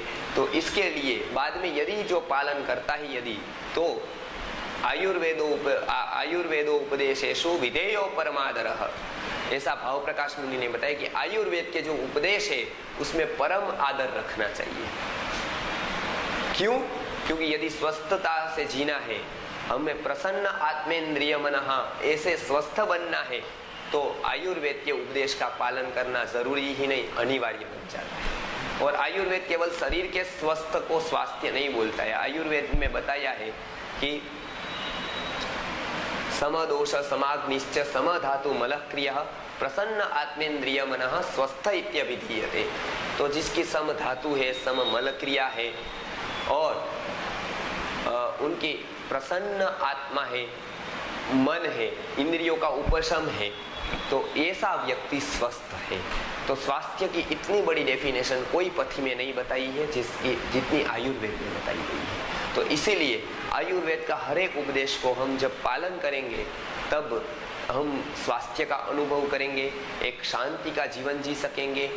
इस जन्म में, इस लाइफ में तो हम शांति से रहेंगे, मरण भी हमारा समाधिमय होगा और सदगति को प्राप्त होंगे। तो जीते जी स्वास्थ्य, समाधि पे मरण और मरने के बाद सदगति, ये आयुर्वेद में पूरा का पूरा साइंस का ये एक रिजल्ट बताया है कि आयुर्वेद के उपदेश का कोई पालन करता है तो जीते जी वो स्वस्थ रहेगा, आसानी से वो देह को त्याग कर पाएगा, तो समाधि में उनका मरण होगा। तो यम यम वापि स्मरण भावम त्यजन्त्यन्ते कलेवरम, ऐसा भगवान ने जो गीता में बताया है, या अंते या मति सा गति, ऐसा जो हमारे शास्त्रों में बताया है कि अंत में मरने के बाद जैसी हमारी मति हो जाती है अंत समय में, ऐसी ही हमारी गति हो जाती है। इसीलिए भगवान ने भी गीता में यम यम वापि स्मरण भावम त्यजन्त्यन्ते कलेवरम जो बताया, अंत काले च मामेव स्मरण उक्त्वा कलेवरम, ऐसा जो भगवान ने बताया कि अंत में मेरे को याद करता करता जो अच्छे भाव में जाता है वो सदगति को प्राप्त करता है। तो आयुर्वेद बताता है कि ऐसी सदगति प्राप्त करनी है तो मरण ठीक से होना चाहिए। जैसे कि कपड़ा शरीर से छूट जाता है, ऐसे ही आत्मा शरीर से अलग हो जाए तो उसको समाधिमय मृत्यु बोलते हैं। वो समाधिमय मरण हो, इसके लिए पूर्व के जीवन में स्वास्थ्य को रखना अति आवश्यक है। पूर्व में जितना हम स्वास्थ्य का ध्यान रखेंगे उतना ही हमारा मरण सहजता से होगा, मरने के बाद सदगति होगी। तो जीते जीवन में स्वास्थ्य, मरण में समाधि और मरण के बाद सदगति, ये तीन परिणाम आयुर्वेद के उपदेश के, आयुर्वेद के प्रैक्टिकली फॉलोअर से, आयुर्वेद के उपदेश के अनुसरण से हो सकते हैं। तो ये हम करेंगे। इसके लिए आयुर्वेद के उपदेश को जानना बहुत जरूरी है। आयुर्वेद में क्या क्या बताया है, तो हम तो केवल इतना जानते हैं कि आयुर्वेद ने कुछ दवाइयाँ बताई है, कुछ क्वाथ बताए हैं, कुछ चूर्ण बताए हैं, लेकिन आयुर्वेद एक पूरा विज्ञान है। वो सभी एक भाग है केवल आयुर्वेद का। पूर्ण आयुर्वेद में बताया है कैसे जिए, किस तरह से अपना जीवन व्यतीत करें, सुबह उठने के बाद क्या करें, बाद में क्या करें, छोटी से छोटी बात से लेकर बड़ी से बड़ी बात उसमें बताई गई है। कोई भी पथी में इतना विस्तृत वर्णन जीवनचर्या का नहीं है। और सभी पथी का काम हम रोगी हो जाते हैं बाद में शुरू हो जाता है। आयुर्वेद में हम रोगी ही न हो, इसके लिए आयुर्वेद जन्म से शुरू होता है, मृत्यु के अंतिम दिन तक वो काम आता है। तो वो इमरजेंसी नहीं है, वैकल्पिक पथी नहीं है, वो फॉर एवर है। हमेशा से आयुर्वेद, कोई पथी जब पृथ्वी पर नहीं थी तभी से आयुर्वेद है। और आयुर्वेदो अमृताणाम, ऐसा चरक मुनि ने जो बताया है कि नहीं मरने वाले जितने भी शास्त्र है उसमें से आयुर्वेद प्रधान है। जो हमेशा टिकने वाले जितने भी शास्त्र है उसमें से आयुर्वेद प्रधान है। तो आयुर्वेद का हम अनुसरण करें। इसके लिए सर्वप्रथम बात यह है कि आयुर्वेद को जाने, आयुर्वेद के उपदेश को जाने। तो सर्वप्रथम आयुर्वेद का उपदेश दिनचर्या पर है। जैसे कि सूर्य का उदय होता है तो पूरी सृष्टि उठ जाती है, पूरी सृष्टि में पशु पक्षी कलरव करते हैं, पशु जाग जाते हैं, मोर और सभी पक्षी है वो बोलने लगते हैं, पक्षियों का कलरव से वातावरण गूंजने लगता है। तो वो सूर्योदय, वो उसे सब सृष्टि जागरूक हो जाती है। हमको भी सूर्योदय से होते होते पहले ही ब्राह्म मुहूर्त जिसमें बताया है उसमें ही उठना चाहिए, क्योंकि वो प्रकृति के साथ हमारा जीवन जुड़ा हुआ है। उस समय हम जागेंगे तो हमारी बुद्धि मेधा बढ़ेगी, हमारा शरीर स्वस्थ रहेगा। तो इसके लिए आयुर्वेद में प्रथम उपदेश दिया कि ब्राह्म मुहूर्ते चोत्थाय विष्णुवादीन देवतान स्मरेत, सब प्रथम उठ जाए ब्राह्म मुहूर्त में, उससे स्वास्थ्य का बड़ा लाभ हो सकता है। उस समय ऑक्सीजन सबसे ज्यादा वातावरण में होता है, उसका लाभ हमको मिलता है। उस तरफ मन का, इंद्रियों का शक्ति बहुत होती है, उस तरफ हम साधना उपासना करेंगे तो फल जल्दी मिल सकता है। इसीलिए ब्राह्म मुहूर्त में हम उठ जाए, ये पहला नियम धारण कर ले। तो सूर्योदय से पहले 4 घटिका का जो समय है, माने कि 96 मिनट्स, माने कि 1.5 घंटा पहले। तो सूर्योदय जब भी होता है, अलग अलग समय सूर्योदय के होते हैं, हर एक ऋतु में अलग अलग टाइम है, तो उससे ठीक 1.5 घंटा पहले उठने का प्रयास करें। देर से देर सूर्योदय से पहले, थोड़ी देर पहले तो उठ ही जाए। आदर्श ये है कि सूर्योदय से पहले 1.5 घंटे पर उठे और सूर्योदय तक तो उठ जाए, नहीं बहुत जल्दी नहीं बहुत बाद में। ये समय आइडियल है उठने का। तब हमारा शरीर को नींद पूरी हो गई होती है, इंद्रिया उपशम है, मन शांत है, उसी समय हम उठे। बाद का समय जब सूर्योदय के बाद का है वो बहुत बढ़ाता है हमारे में कफ, तो उसमें प्रकोप होता है तो शरीर रोगिष्ट हो जाता है। तो देर से न उठे, जल्दी से जल्दी ब्राह्मण मुहूर्त में उठने का प्रयास करें। उठते ही सीधा भूमि को दर्शन करें। पहला जो भाव हमारा उठने के बाद आए वो पूरा का पूरा दिन हमारा वही भाव रहता है, और अंतिम जो दिन का भाव होता है वो पूरी रात्रि तक होता है, ऐसे आयुर्वेद में बताया है। तो पहला जो भी भाव आए वो ग्रेटफुलनेस का है। तो वो ग्रेटफुलनेस का भाव कहाँ पर आए, तो जहाँ पर हम पैर रखते हैं वो भूमि हमको बहुत देती है। वृक्ष वनस्पति वहाँ है, औषधि वहाँ है, हम उसके ऊपर चलते हैं, उसके ऊपर सोते हैं, तो भूमि हमको इतना प्रदान करती है। तो भूमि को नमस्कार पहले करना चाहिए। इसीलिए सबसे पहला बोला कि भूमि को नमस्कार करना है। वो पृथ्वी माता है हमारी, उसके प्रति वो कृतज्ञता का भाव आएगा तो पूरा का पूरा दिन हमको स्ट्रेस नहीं रहेगा, द्वेष नहीं आएगा, किसी के प्रति दुर्भाव नहीं आएगा। तो साइकोसोमेटिक डिसीज जो है, जो मनोशारीरिक व्याधि है, वो हमारे द्वेष के कारण आती है, गुस्से के कारण आती है, दुर्भाव के कारण आती है। ऐसा भी साइंटिस्ट लोग भी बताते हैं कि जितना व्यक्ति प्रसन्न रहेगा, जितना व्यक्ति सद्विचार में रहेगा, अच्छे वातावरण में रहेगा, अच्छे भाव में रहेगा, तो उतना ही स्वस्थ रहेगा। ऋषि इसी भाव में जीते थे, इसीलिए वो 100 वर्ष तक जीते थे, सालों तक जीते थे, और वो भी स्वस्थता से जीते थे, प्रसन्नता से जीते थे, आए हुए आदमी को प्रसन्न कर देते थे। तो ये बहुत जरूरी है कि हमारा पहला भाव वो कृतज्ञता का है। तो भूमि को वंदन करें, विष्णुवादीन देवताओं स्मरे, विष्णु वगैरह जो भगवान है, कृष्ण भगवान है, विष्णु भगवान है, राम भगवान है, महावीर भगवान है, किसी को भी भगवान को आप याद करें, उससे जुड़े। वो शक्ति ही काम कर रही है पूरे जगत में, उसके प्रति हम ग्रेटफुल हो, कृतज्ञ हो। हमको इतना जीवन मिला है मनुष्य का, तो उनके प्रति हम आभार व्यक्त करें। तो ये पहले करें। बाद में उठने के बाद तुरंत ही दंत धावन करें। दंत धावन के बाद शौच विधि समाप्त करें, ऐसा आयुर्वेद में बताया है। जो लोग सात्विक आहार का भोजन लेते हैं रात को जल्दी से, वो लोग दंत धावन के पहले उषः पान करें। उषः पान माने कि थोड़ा गर्म किया हुआ जल 1 गिलास से 2 गिलास तक पिए, जैसे कि मल शुद्धि अच्छी तरह से हो सके। उषा में करना है, इसीलिए उसका पान नाम उषः पान है। सूर्योदय के बाद वो पानी न पिए, जल्दी उठने के बाद ही वो पानी पिए, तो उसको उषः पान बोलते हैं। प्रथम पान नहीं बोला, नहीं तो आप कभी भी उठकर वो पी सकते थे, लेकिन सूर्योदय के बाद जो लोग उठे वो न करें। सूर्योदय से पहले ब्राह्मण मुहूर्त में उठकर उषः पान करें। उसकी मात्रा बताई गई है कि 1 गिलास से लेकर 2 गिलास तक पानी शुरुआत कर सकते हैं, तो पी सकते हैं, उससे पेट साफ होगा। बहुत जल की जो मात्रा कम होती है शरीर में, वो उसकी पूर्ति हो जाएगी। प्यास बिना जो पानी पीना है वो एक ही बार पीना है, वो उषः पान है। बाद में जब भी प्यास लगती है तभी पानी पिए, तो उषः पान करें। दंत धावन जो लोग सात्विक आहार कर सकते वो सीधा पानी पी सकते। जो राजस तमस आहार करते, रात को देर से भोजन करते, वो सीधा नहीं अपितु दांत साफ करके बाद में वो पानी पिए। ये विवेक करें, सीधा पानी नहीं पीना है। सात्विक आहार है जिसका शाम को 7 बजे 6 बजे भोजन कर लेते हैं, वो भी सात्विक लिया है तो उसकी लाड़ स्वस्थ होगी, सात्विक होगी, अच्छा उपयोगी होगी, तो उसको अंदर जाने दे।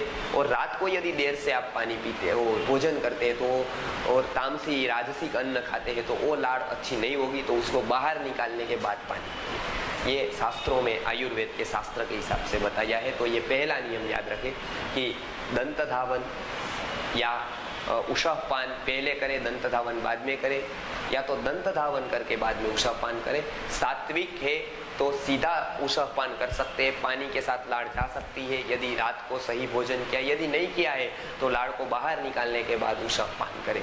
बाद में शौच विधि का समाप्त करें, स्नान करें। स्नान के बहुत गुण हैं, तो बहनें हैं वो हफ्ते में 2 बार माथे से स्नान कर सकती है।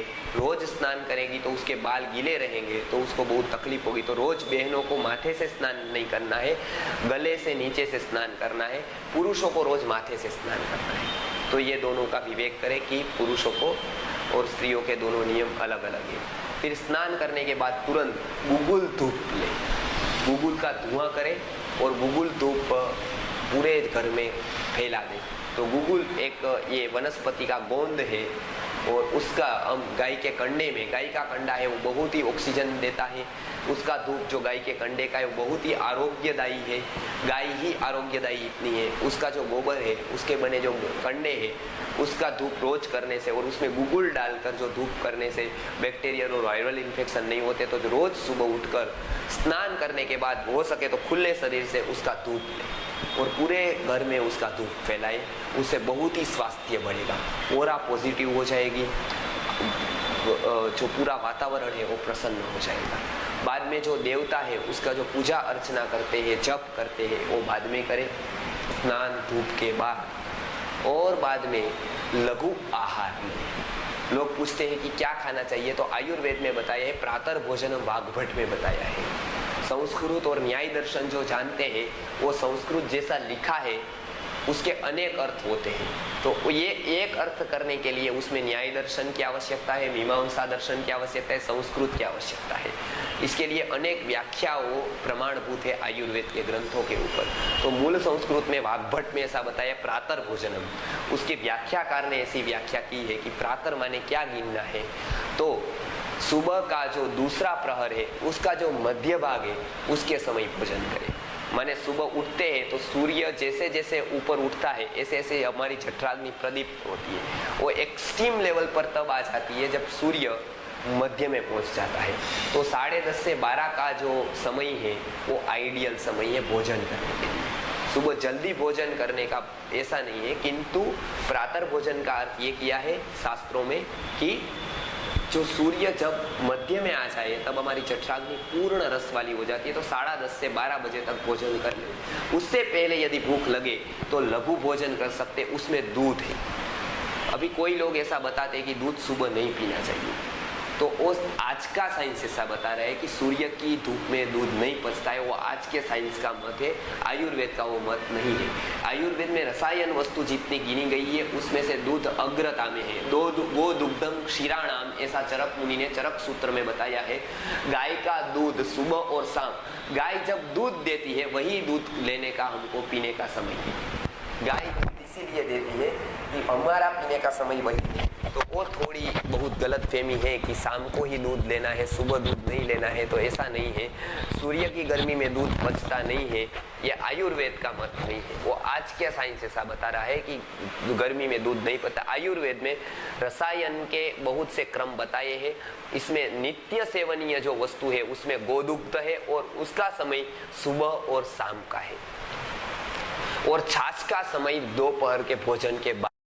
इसीलिए तक्रांतं खलु भोजनम ऐसा आयुर्वेद में बताया है। सुबह छाछ नहीं लेनी है आयुर्वेद के हिसाब से, कुछ खाने के बाद छाछ लेनी है, और दूध खाली पेट ले सकते हैं। सुबह में दूध रसायन है तो वो ले सकते हैं, उसके साथ च्यवनप्राश ले सकते हैं। एक लाजा माने कि जो ज्वार की दानी है वो मुरमुरे और जितने भी लघु अन्न बताए हैं सीधे पचने वाले, थोड़े थोड़े पच जाते हैं, ऐसा अंकुरित धान्य बहुत लोग खाते हैं उस समय। तो वो अंकुरित हुए धान्य वो नहीं खाने हैं। आयुर्वेद के मत से वो विरुद्ध आहार है।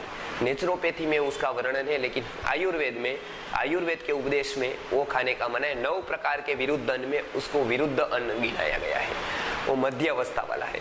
तो साधारण रीत से दूध पिए, थोड़ा नाश्ता पोहा वगैरह खाना है तो थोड़ा खाइए, और लघु कुछ भी वस्तु खा सकते, जैसे लाजा है, चना है, सेके हुए, वो सब खा सकते। लघु अन्न ऐसे बोले भरपेट नहीं खाना है।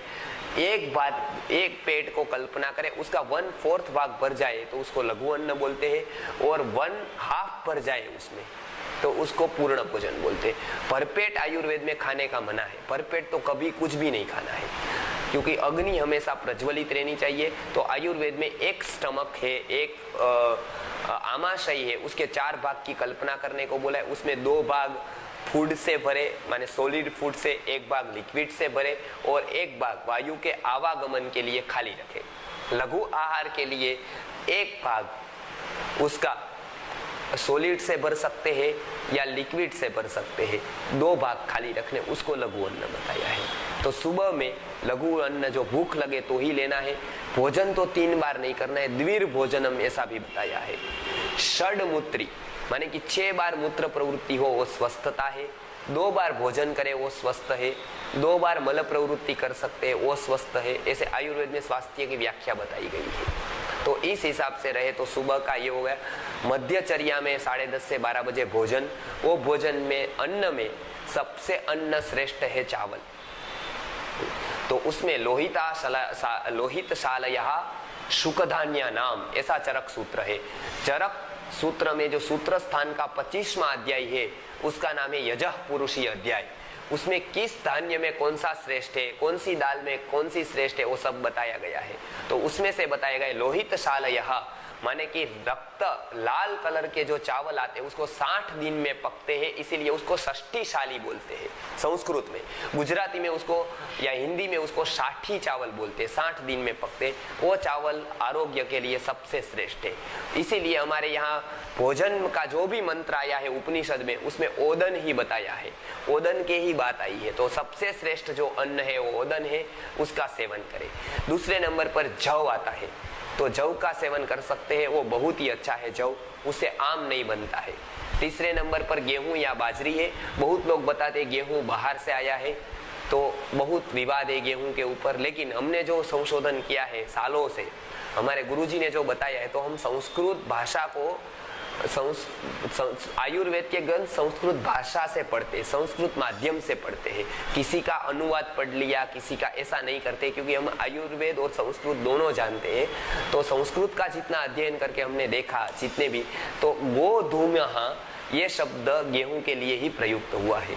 जहां जहां गोधूम शब्द आया है वहां वहां उसका अर्थ गेहूं ही जानना है, ऐसा बताया। और एक कोष देखे है, तो ये कोषों के हिसाब से गेहूं यहाँ का था, गेहूं ले सकते, लेकिन वो आम करता है, इसीलिए गेहूं श्रेष्ठ नहीं है, लेकिन गेहूं ले सकते हैं। जव के बाद गेहूं या बाजरी है, लेकिन गेहूं नवा जो नूतन गेहूं है, नया पका हुआ गेहूं है, वो नहीं ले सकते। गेहूं हमेशा पुराना इस्तेमाल करें, तो नया अन्न न ले। गेहूं है, जव है, वो 1 साल पुराना अच्छा है। इसमें बताया गया है कि सेवकान्य पुरातने, सेवक और अन्न जितना पुराना उतना अच्छा है। तो 1 साल अन्न पुराना हो, बाजरी 3 महीना पुरानी चल सकती है, गेहूं तो मिनिमम 1 साल पुराना चल सकता है, 1 साल पुराना ही ले, मिनिमम 1 साल पुराना हो ऐसा गेहूं। नहीं तो वो क्या रोग करेगा, उसके लिए आयुर्वेद में बताया गया नवान्न पानं गुड़वई कृतंच कफकृच्च सर्वम प्रमेह हेतु। कफ करने वाली जितनी भी वस्तु है वो प्रमेह, डायबिटीज कर सकती है। उसका एक मुख्य कारण बताए, नया अन्न डायबिटीज करेगा। तो नया गेहूं है उसके डायबिटीज हो सकती है आपको, उससे बहुत से मूत्र के रोग हो सकते हैं। तो नया अन्न न ले, पुराना अन्न ले। इसमें 1 साल पहला गेहूं का ये है। फिर भोजन में सब्जी कौन सी ले, तो उसमें बताया है कि परवल सबसे श्रेष्ठ सब्जी है। परवल और भाजी में सबसे अच्छी भाजी है ये जो जीवंती है, जीवंती का जो वेला होता है जीवंती, वो जीवंती के पत्ते की भाजी वो श्रेष्ठ भाजी है। और परवल ये सबसे श्रेष्ठ सब्जी है। लौकी भी श्रेष्ठ है। मुदगा, और बाद में दाल में कौन सी ले, तो मुदगा शमिधान्या नाम ये बताया है कि मुदग है, जो मूंग है, वो सबसे ज्यादा हाई प्रोटीन देने वाला, पर्याप्त मात्रा में प्रोटीन देने वाला अन्न है। उसको भी रोज आप उपयोग कर सकते हैं। गेहूं और लौकी और जो जीवंती की भाजी 2 और गेहूं 3, ये 3 भाजी का आप रोज उपयोग कर सकते हैं। कंदों में क्या श्रेष्ठ है, तो बताए श्रृंगवेरम कंदा नाम। तो श्रृंगवेर जो है वो सूंठी है, अदरक है, वो सभी कंदों में श्रेष्ठ है। वो भोजन के बाद नित्य ले। भोजन आदो भक्षयन नित्यम लवणम आर्द्र संयुतम, ऐसा भाव प्रकाश में बताया कि भोजन से पहले अदरक का एक ये लगाकर एक थोड़ा सा टुकड़ा लेकर उसको लवण माने कि सेंधा लवण में डुबोकर उसको खाया जाए तो भूख बढ़ती है, पाचक रक्त जागरूक होते हैं। और उसके बाद आप अन्न ले। अन्न में बताया कि पहला अन्न सॉलिड वस्तु का ले, जो स्वीट्स वगैरह वो पहले ले ले, बाद में रोटी सब्जी वगैरह ले। और मध्य में जलपान करे, बीच बीच में पानी पिए, क्योंकि मध्य जलंतु अमृतम ऐसा बताया है कि बीच में पीने वाला पानी वो अमृत समान है, और अंत में पानी न पिए। भोजन अंते विषम वारी ऐसा बताया है कि भोजन के अंत में पानी न पिए, वो जठराग्नि को मंद करेगा। लेकिन पानी के बने उसमें डालते हैं जिसमें छाछ, तो छाछ के गुण बिल्कुल अलग है, तो छाछ पी सकते हैं। तो भोजनांते सदा सेव्यम तक्रम ऐसा बताया है। तक्रम शक्रस्य दुर्लभम ऐसा भी बताया है कि वो तक्र जो छाछ है वो इस पृथ्वी का अमृत है। तो भोजन के बाद नित्य तक्र का सेवन करे, छाछ रोज पिए, बिलोने से बनाई हुई वो अमृत जैसी है, वो खुराक का पचन करती है। और गाय की जो दूध की छाछ है वो तो वास्तविक अमृत है, उसका रोज सेवन करे। और गरीबों को भी क्या अन्न देना है, तो सबसे पहले बताए कि छाछ देनी है, क्योंकि सभी गव्यों में सात्विक से सात्विक छाछ है। घी दूध की अपेक्षा ये भी छाछ ज्यादा सात्विक है। तो छाछ ये करे, छाछ रोज सेवन करे और वाम कुक्षी करे। भोजन किया कि तुरंत उसके 20 मिनट तक दाएं मुंह करके सोए, तो दाई करवट पर 20 मिनट तक सोए, नींद न ले और आराम करे मध्याह्न में। तो ये मध्याह्न का काल बताया, उसमें वाम कुक्षी करके उठे और बाद में आराम कर सकते। बहुत जो हेवी काम है, शारीरिक श्रम का काम है, वो दोपहर में न करे। पढ़ाई का काम है वो दोपहर में न करे, उससे ज्यादा श्रांतता आती मगज को। तो संगीत सुनना है, साहित्य है, जो हल्की बात है, जो आनंद देने वाली है, वो मध्याह्न में करे। सायं का बताया कि सायं संध्या के वक्त देवता पितृ का अर्चन करे रोज संध्या पर, और उसमें होने के बाद सात्विक वातावरण में संध्या का जो उसमें ध्यान करे, और उसके बाद तुरंत ही भोजन कर ले। सूर्योदय से करे, सूर्यास्त के पहले कर ले, या फिर बहुत लेट हो गया तो सूर्यास्त के बाद तुरंत ही वो भोजन कर ले। सूर्य जब ढल रहा है तभी भोजन न करे। वो शाम का जो समय वो संध्या का समय है, तो संध्या जब सूर्यास्त है उसके पहले 15 मिनट और बाद के 15 मिनट भोजन न करे, वो संधि का समय है। संधि के समय पर भोजन न करे, तो वो संध्या हो जाए बाद में भोजन करे या पहले ही कर ले। तो ये बताया आयुर्वेद में। और रात में जो खाना है वो कुछ भी और खाना नहीं है, अध्यासन जिसको बोलते हैं। एक खाने के बाद दूसरा कुछ भी खाना नहीं है। रात को केवल गाय का गर्म दूध पिए, उसमें 1 चम्मच घी, वही गाय का है तो श्रेष्ठ है, नहीं तो किसी भी गाय का घी चलेगा, लेकिन 1 गिलास दूध में 1 चम्मच घी डालकर पिएंगे तो पेट साफ होगा। रात को यदि तकलीफ है कुछ तो हरड़े का चूर्ण ले सकते हैं। हरड़ रोज सेवनीय पदार्थों में लोग बताते उसकी आदत हो जाएगी तो क्या है, तो वो एक अच्छी आदत है, वो डालने जैसी आदत है, तो वो एक अवश्य करे। और फिर रात्रि को निद्रा ले, इतना बताया आयुर्वेद में। रात्रि को देर तक न जगे, 9 या 10 बजे, माने कि जो प्रथम प्रहर पूरा होने के बाद नींद ले। तो इसके लिए हमारे यहाँ अभी बताया गया है कि किस किस उसमें कौन कौन जगता है। तो जो पहले प्रहर है उसमें वो जो साधारण लोग जगते हैं, दूसरे प्रहर में जो जगते हैं वो भोगी लोग जगते हैं, तीसरे प्रहर में रोगी है, और चौथे प्रहर रात्रि का उसमें योगी जग जाते हैं। तो ये 4 प्रहर में कौन से वाले, तो पहले प्रहर में सब जगे, दूसरे में जगे भोगी, तीसरे में रोगी जगे, चौथे में जगे जोगी। तो ये 4 प्रहर रात्रि का है। उसमें पहला प्रहर है 6 से 9, उसमें सब लोग जगते हैं। 9 से 12 है, उसमें जो जगते हैं वो भोगी लोग जगते हैं। 12 से 3 जिसको बीमारी है, जो रोगी है, वो जगते हैं, और 3 के बाद योगी जग जाते हैं।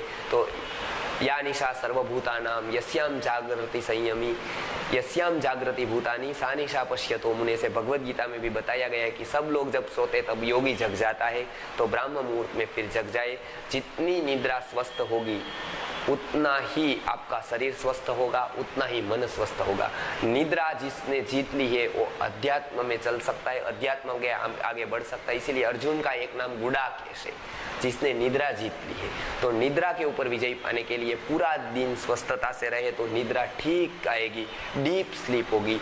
तो निद्रा का भी नियम बताया कि हाथ पैर धोकर देवताओं का स्मरण करके अच्छा ध्यान करके आप सोए। सोने के वक्त बिल्कुल विचार न करें, कुछ भी विचार करने पड़े तो सात्विक करें। तामस विचार लेके रात्रि की नींद न ले, नहीं तो पूरा का पूरा रात्रि आपकी तामस में जाएगी। तो ये पूरी दिनचर्या आयुर्वेद में बताई गई है। और विषयों के साथ हम फिर से आएंगे तो और विषय बताएंगे आपको। तो इसका इतना कहने पर मैं अपना जो ये व्याख्यान है वो पूर्ण करता हूँ। अगले हम मिलते रहेंगे अनेक वर्कशॉप में आयुर्वेद के। तो ऐसा आयुर्वेद का हमने 3 दिन का कोर्स डिजाइन किया है, 7 दिन का भी किया है। ये शिविर होती है, वहाँ प्रॉपर हम वैद्य के पूर्व रूप, जो वैद्य के लिए क्या क्या जानना आवश्यक है उसके स्टेप से पूरे, तो वो जानकर आप स्वयं स्वस्थ रह सकते हैं, दूसरे को बता सकते हैं। जो समाज में अनेक मान्यताएं प्रचलित है उसमें आयुर्वेद के आधार पर क्या है, क्या आयुर्वेद के आधार पर नहीं है, क्या बाद में आया है, वो सब जान सकते हैं, अच्छे चिकित्सक बन सकते हैं। इसके लिए गव्य सिद्ध है, गव्य चिकित्सक है और चिकित्सक है, उसको भी आयुर्वेद जानना अनिवार्य है और वो भी आयुर्वेद शास्त्रों के हिसाब से जानना बहुत ही आवश्यक है। तो हम ये 3 दिन में जो वर्कशॉप लेते हैं या 7 दिन की शिविर लेते हैं उसमें आयुर्वेद क्रमबद्ध पढ़ाते हैं। आयुर्वेद में हमने जो जो ग्रंथों में से जो लिया है वो हम देने का प्रयत्न करते हैं। तो आप निश्चित ही ये शिविर में आ सकते हैं और वर्कशॉप में भी आ सकते हैं। तो ये आप आयुर्वेद का ज्ञान यहाँ से आसानी से ले सकते हैं। इसी तरह से जुड़े रहिए और आयुर्वेद का हम अमृत जीवन में और सब जगह जगत में उपलब्ध हो ऐसा हम प्रयत्न करेंगे। मनुष्य के ऊपर ऐसे बहुत सारी रिस्पॉन्सिबिलिटीज है, जिम्मेदारी है। मनुष्य एक रेशनल एनिमल है, ये तो सही है, रेशनल होने के साथ साथ वो एक रिस्पॉन्सिबल पर्सन है। पशु के ऊपर कोई जिम्मेदारी नहीं है, तो पशु की कोई रिस्पॉन्सिबिलिटी नहीं है। तो जितना ज्यादा बुद्धिमान होगा वो अपनी रिस्पॉन्सिबिलिटी को उतनी ज्यादा तरह से समझ सकता है। तो समाज में सबसे अच्छी एक रिस्पॉन्सिबिलिटी है कि हम एक समाज को उत्तम बालक दें। हमारा जो बालक है, हमारी जो संतति है, ये यदि अच्छी होगी तो पूरे कुटुंब के लिए उसका लाभ होगा, पूरे समाज के लिए एक लाभ होगा। तो एक अच्छी संतति देने से, एक अच्छा संतान देने से, एक अच्छा पुत्र या पुत्री देने से हम अपने पितृ ऋण से मुक्त होते हैं। इसीलिए हमारे यहाँ 3 ऋण बताए हैं, ऋषि ऋण, देव ऋण और पितृ ऋण। तो पितृ ऋण से मुक्त होने के लिए हमको एक अच्छी संतति देने की जरूरत है और वो आवश्यक ही नहीं, अनिवार्य है। क्योंकि एक यदि गलत संतान समाज में आती है, एक यदि लेनिन होता है, एक लादेन होता है, तो पूरे समाज का प्रति वो घातक होता है। वो हम अभी परिणाम देख सकते हैं। तो लोग, हमारे ऋषि मुनि बताते हैं कि ऐसे तो संतान देने से संतान नहीं हो वही अच्छा है।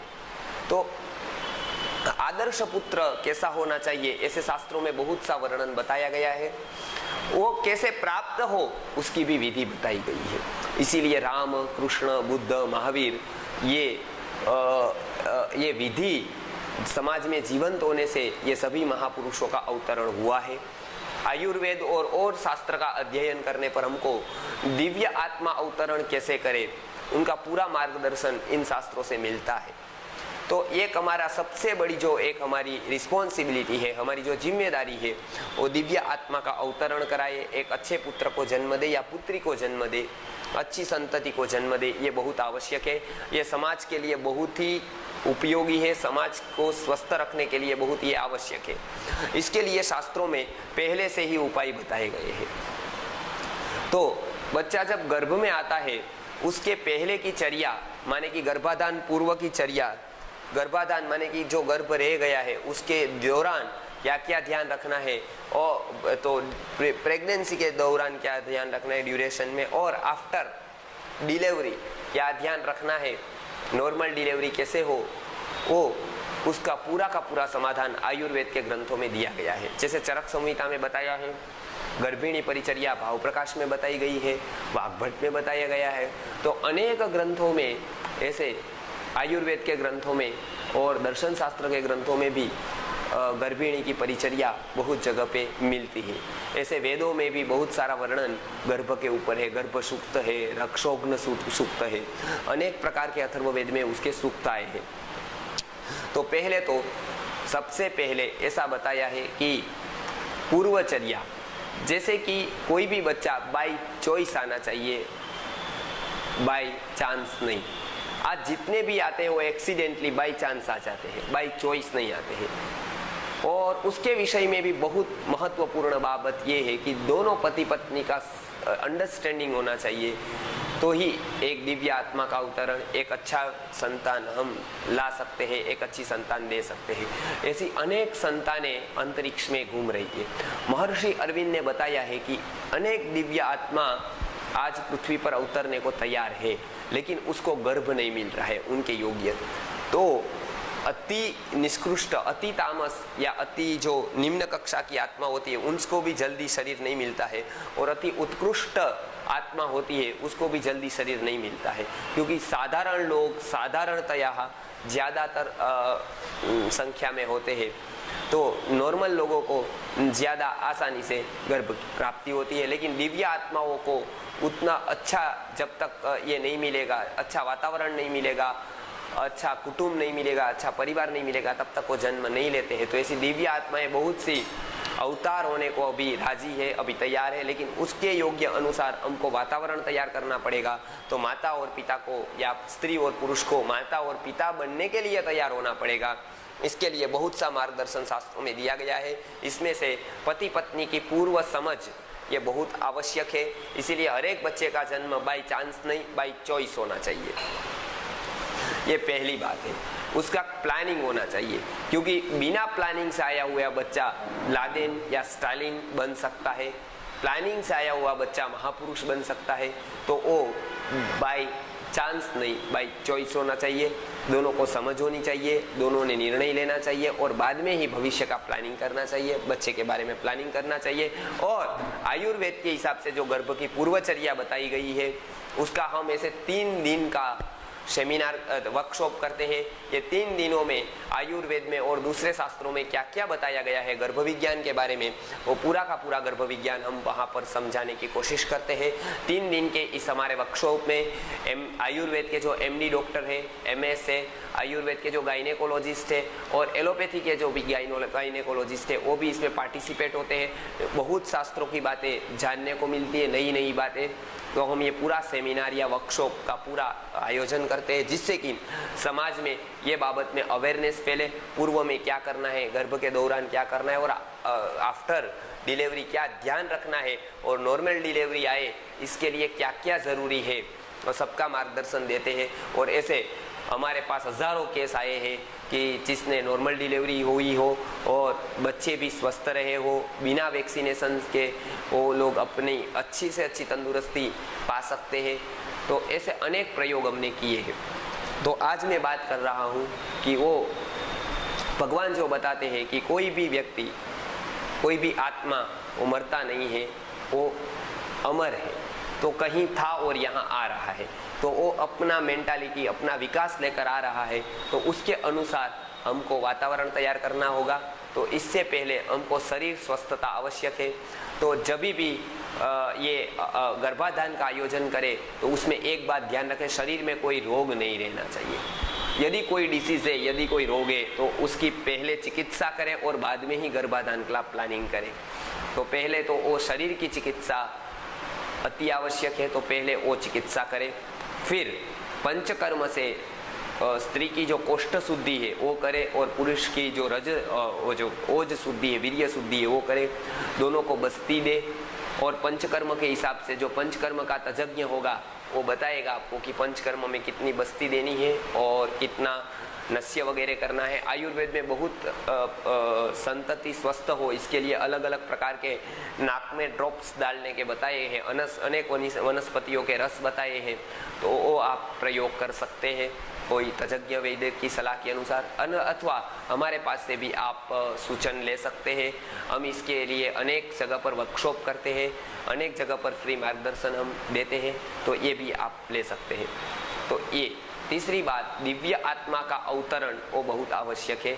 तो अवतरण करने के लिए आह्वान बहुत ही अनिवार्य है। तो जो जैसा बच्चा चाहिए ऐसा मन में आप विजुअलाइज करें, ऐसे फोटो रखें, ऐसी किताबें पढ़ें, क्योंकि जो गर्भ से पहले गर्भाधान के समय आपका जितना विचार होगा वो विचार का बहुत इफेक्ट आने वाले बालक पर होगा। तो ऐसे पवित्र विचारों में रहे, ऐसी पुस्तक पढ़े। जैसे कि मैथमेटिक्स का यदि आपको विद्वान बनाना है तो मैथमेटिक्स की पुस्तक पढ़े, आयुर्वेद का यदि वैद्य बनाना है तो आयुर्वेद की पुस्तक पढ़े, धार्मिक बनाना है तो धार्मिक पुस्तक पढ़े, और अच्छी पर्सनालिटी वाला बनाना है तो ओवरऑल हमारे जो शास्त्र है, भागवतम है, भगवत गीता है, ऐसे शास्त्र का नियमित चिंतन, नियमित पठन, नियमित पाठ करें, ये बहुत आवश्यक होता है। वेदों में बहुत से सूक्त बताए गए हैं, वो हम गर्भ के पूर्व जो बताने वाले सूक्त है वो हम हमारे सेमिनार में, वर्कशॉप में बताते हैं, तो इसका भी बहुत लाभ होता है, बहुत गर्भ की रक्षा होती है। तो वेद हम पूरा का पूरा जो साइंस है वो एकत्रित करके एक जगह पर देने का प्रयत्न करते हैं। सभी प्रॉब्लम्स के सॉल्यूशन हम एक रूफ के नीचे देने का प्रयत्न करते हैं, तो वो हमारे से आप मार्गदर्शन ले सकते हैं। वो पूर्वचर्या हो गई। बाद में गर्भधारण करने के लिए ये पूरा का पूरा नियोजन करें। ऐसे गर्भाधान करने की उत्तम ऋतु दो है, एक तो वर्षा ऋतु है और एक वसंत ऋतु है। दो ही ऋतु में प्रकृति सभी फल फूल वृक्ष सभी ये दो ऋतु में खिलते हैं, तो ये दो ऋतु में से कोई एक ऋतु का चयन करें। वसंत सबसे श्रेष्ठ ऋतु है, तो वो ऋतु में ही गर्भाधान करने का प्रयत्न करें।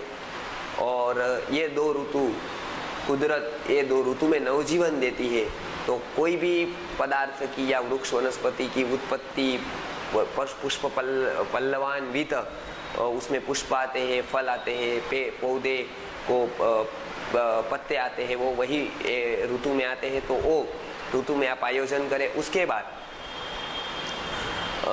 जो तिथि बताई गई है, तो जो निषिद्ध तिथि है उसमें आप गर्भाधान का प्रयत्न न करें। जैसे एकादशी है, पूर्णिमा है, चतुर्दशी है, अष्टमी है, और पवित्र तिथि है, श्राद्ध का पक्ष है, पितृ की तिथि है, पिताजी की मरण तिथि है, अपनी जो जन्म तिथि है, वो समय आप छोड़ दे। वार में शनिवार छोड़ दे, क्योंकि वो वायु का प्रकोप होता है, इसीलिए हम हनुमान जी का वार बोलते हैं उसको, लेकिन वास्तव में वो शनिवार वो वायु से जुड़ा हुआ है, तो वो वायु का प्रकोप अधिक रहने से संतति अच्छी नहीं आ सकती। अमावस्या जैसी तिथि छोड़ दे, और सूर्य ग्रहण चंद्र ग्रहण हो वो समय छोड़ दे।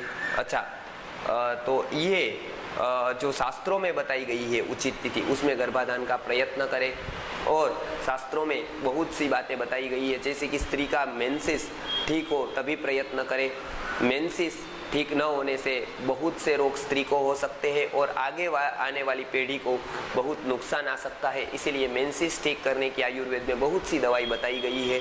मेंसिस रेगुलर हो जाए, बाद में ही गर्भाधान का प्रयत्न करें। उसके लिए आयुर्वेद में जो मेंसिस कैसे क्या करना है उसकी चिकित्सा और परिचर्या, स्त्रियों की मेंसिस के दौरान क्या होनी चाहिए वो बताया है। स्त्रियों को क्या खाना है, क्या नहीं खाना है, क्या स्नान करना है, नहीं करना है, क्यों नहीं करना है स्नान, क्यों खाना ऐसा ही है, कैसे कपड़े पहनने हैं, कैसा ध्यान करना है, वो 3 दिन की चर्या हम हमारे वर्कशॉप में बताते हैं, तो इसका पूरा पालन करें। और बाद में ये ठीक हो गया, शरीर के लेवल पर आप स्वस्थ हो, मन के लेवल पर प्रसन्न हो, आत्मा के लेवल पर सात्विक हो, तभी आप गर्भाधान का प्रयत्न करें। इसके बाद यदि गर्भ रहता है और उसके बाद जो उसके विकास का जो बताया गया है, तो आयुर्वेद में एक एक क्वाथ, एक एक चूर्ण या एक एक टेबलेट उसकी बताई गई है। उसको मासानुमास बोलते हैं। तो पहले महीने में जो अंग उपांग जो विकसित होते हैं उसको सहाय करने के लिए कुछ टेबलेट्स, कुछ क्वाथ, कुछ चूर्ण बताए गए हैं। दूसरे महीने में दूसरे, तीसरे महीने में तीसरे, ऐसे 9 महीने तक मासानुमास बताया गया है, उसका पालन करें। 9 महीने क्या क्या चर्या करनी है ये भी बताया गया है आयुर्वेद में, उसका भी पूरा पालन करें। तो ये आप अच्छी तरह से उसका ध्यान रखकर उसको कोई हानि न हो, इसके उपाय आयुर्वेद में वर्णित किए गए हैं, तो इसका पालन करें। 9वें महीने में जब पूर्णता होती है गर्भ की, तब उसको नॉर्मल डिलीवरी आए, सीजर वगैरह न करना पड़े, डिलीवरी नॉर्मल हो और पेन न हो ज़्यादा, उसके लिए आयुर्वेद में कुछ उपाय बताए गए हैं। डिलीवरी के वक्त गोबर का रस पिए। अपामार्ग का जो मूल बंधन है वो कमर में कर सकते हैं और तुरंत निकाल देना है, जैसे कि डिलीवरी अच्छी तरह से पेनलेस हो जाती है। और भी बहुत प्रयोग बताए गए हैं। गर्भ अवस्था के दौरान क्या क्या पदार्थ खाने हैं, क्या नहीं खाने हैं, वो भी हम पक्षों पे बताते हैं, तो वो भी जान लेना बहुत ज़रूरी है। कोई कोई पदार्थ हम ऐसे खा लेते हैं कि आने वाले गर्भ को बहुत नुकसान होता है, आने वाले बच्चे को बहुत नुकसान होता है, आने वाली संतति दुखी होती है। तो ये गर्भ के दौरान की चर्या, जो गर्भिणी परिचर्या है वो जान ले। बाद में जो हमने बताया डिलीवरी के बारे में, डिलीवरी नॉर्मल हो इसके लिए प्रयत्न आयुर्वेद के अनुसार करे, आयुर्वेद के सिद्धांत को जान ले।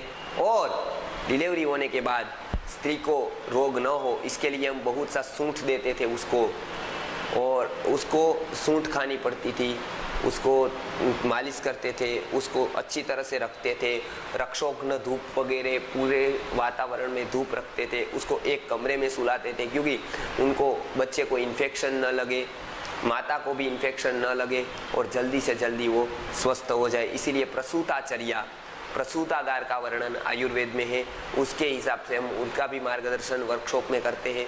तो ये प्रसूतागार का, ये प्रसूति के बाद करने वाले जो हमारे उपाय है वो बाद में करें, और 2 या 3 महीने के बाद मालिश दोनों को करने से, और बच्चे जन्मे की तुरंत ही सुवर्ण प्राशन उनको कराइए। जात कर्म संस्कार में ओम मधु घी के साथ करें और बाद में नियमित सुवर्ण प्राशन दे। हम मंत्र औषधि सुवर्ण प्राशन, जो मंत्र से अभिमंत्रित करके हम लोग सुवर्ण प्राशन बनाते हैं, उसका नाम मंत्र औषधि सुवर्ण प्राशन है। वो भी हमारे संस्था में उपलब्ध होता है, अनेक जगह पर यहाँ पर ये सुवर्ण प्राशन जाता है। तो ये सुवर्ण प्राशन भी आप कराएं तो उससे बहुत लाभ होगा। सुवर्ण प्राशन से बच्चे की मेधा बढ़ेगी, बुद्धि बढ़ेगी, तो ये बहुत ही लाभ हो सकता है। बाद में बच्चे को हर एक महीने में क्या क्या खिलाना है, पहले 6 महीने में अन्न नहीं देना है, केवल माता का दूध देना है, तो दूध ज़्यादा आए, ज़्यादा स्वस्थ आए, उसके लिए क्या क्या औषधि है वो भी आयुर्वेद में वर्णन किया गया है। तो वो भी औषधि आप माता को दे सकते हैं। हमारी संस्था में भी वो औषधि उपलब्ध रहती है, तो वो भी बहनें ले सकती है, जैसे कि उसका स्तन्य जो होता है वो स्वस्थ रहे और वो बालक उसका पूरा पोषण ले सके। बाद में 6 महीने के बाद जब हम प्रयत्न करते, अन्नप्राशन संस्कार होता है, तो अन्नप्राशन संस्कार में उसको अन्न क्या देना है पहले, बाद में क्या अन्न देना है, अन्न के साथ कौन सी औषधि देनी है, ये सभी बातों का वर्णन भी आयुर्वेद में है, ये भी हम सिखाते हैं उधर। तो ये 1 साल की प्रसूता के बाद जो चर्या है तो ये बहुत महत्व की है, और ये चर्या करने से हम एक स्वस्थ संतति को जन्म दे सकते हैं, और ऐसी स्वस्थ संतति को जन्म देकर हम समाज में बहुत कुछ दे सकते हैं। आप एक संतति स्वस्थ दी, एक अच्छा बालक दिया, एक बच्चा अच्छा दिया समाज को, तो आपने बहुत ही समाज का ऋण चुकाया है, पितरों का ऋण चुकाया है। इसके लिए थोड़ी तपश्चर्या से बहुत फल मिलता है। नहीं तो एक व्यक्ति यदि रोगी आ जाए, अस्वस्थ आ जाए, तो हमको पता है माता पिता को कितनी परेशानी होती है, कितनी हैरानी होती है। ये न हो इसके लिए आयुर्वेद में नियम बताए गए हैं, उसका आप अनुसरण करें। तो ये 3 भागों में हमने बताया, एक गर्भ की पूर्वचर्या, एक गर्भ के दौरान की परिचर्या और एक आफ्टर डिलीवरी माने कि प्रसूता की परिचर्या। ये 3 विभाग में आयुर्वेद में इसका बहुत सी सूक्ष्म वर्णन किया गया है।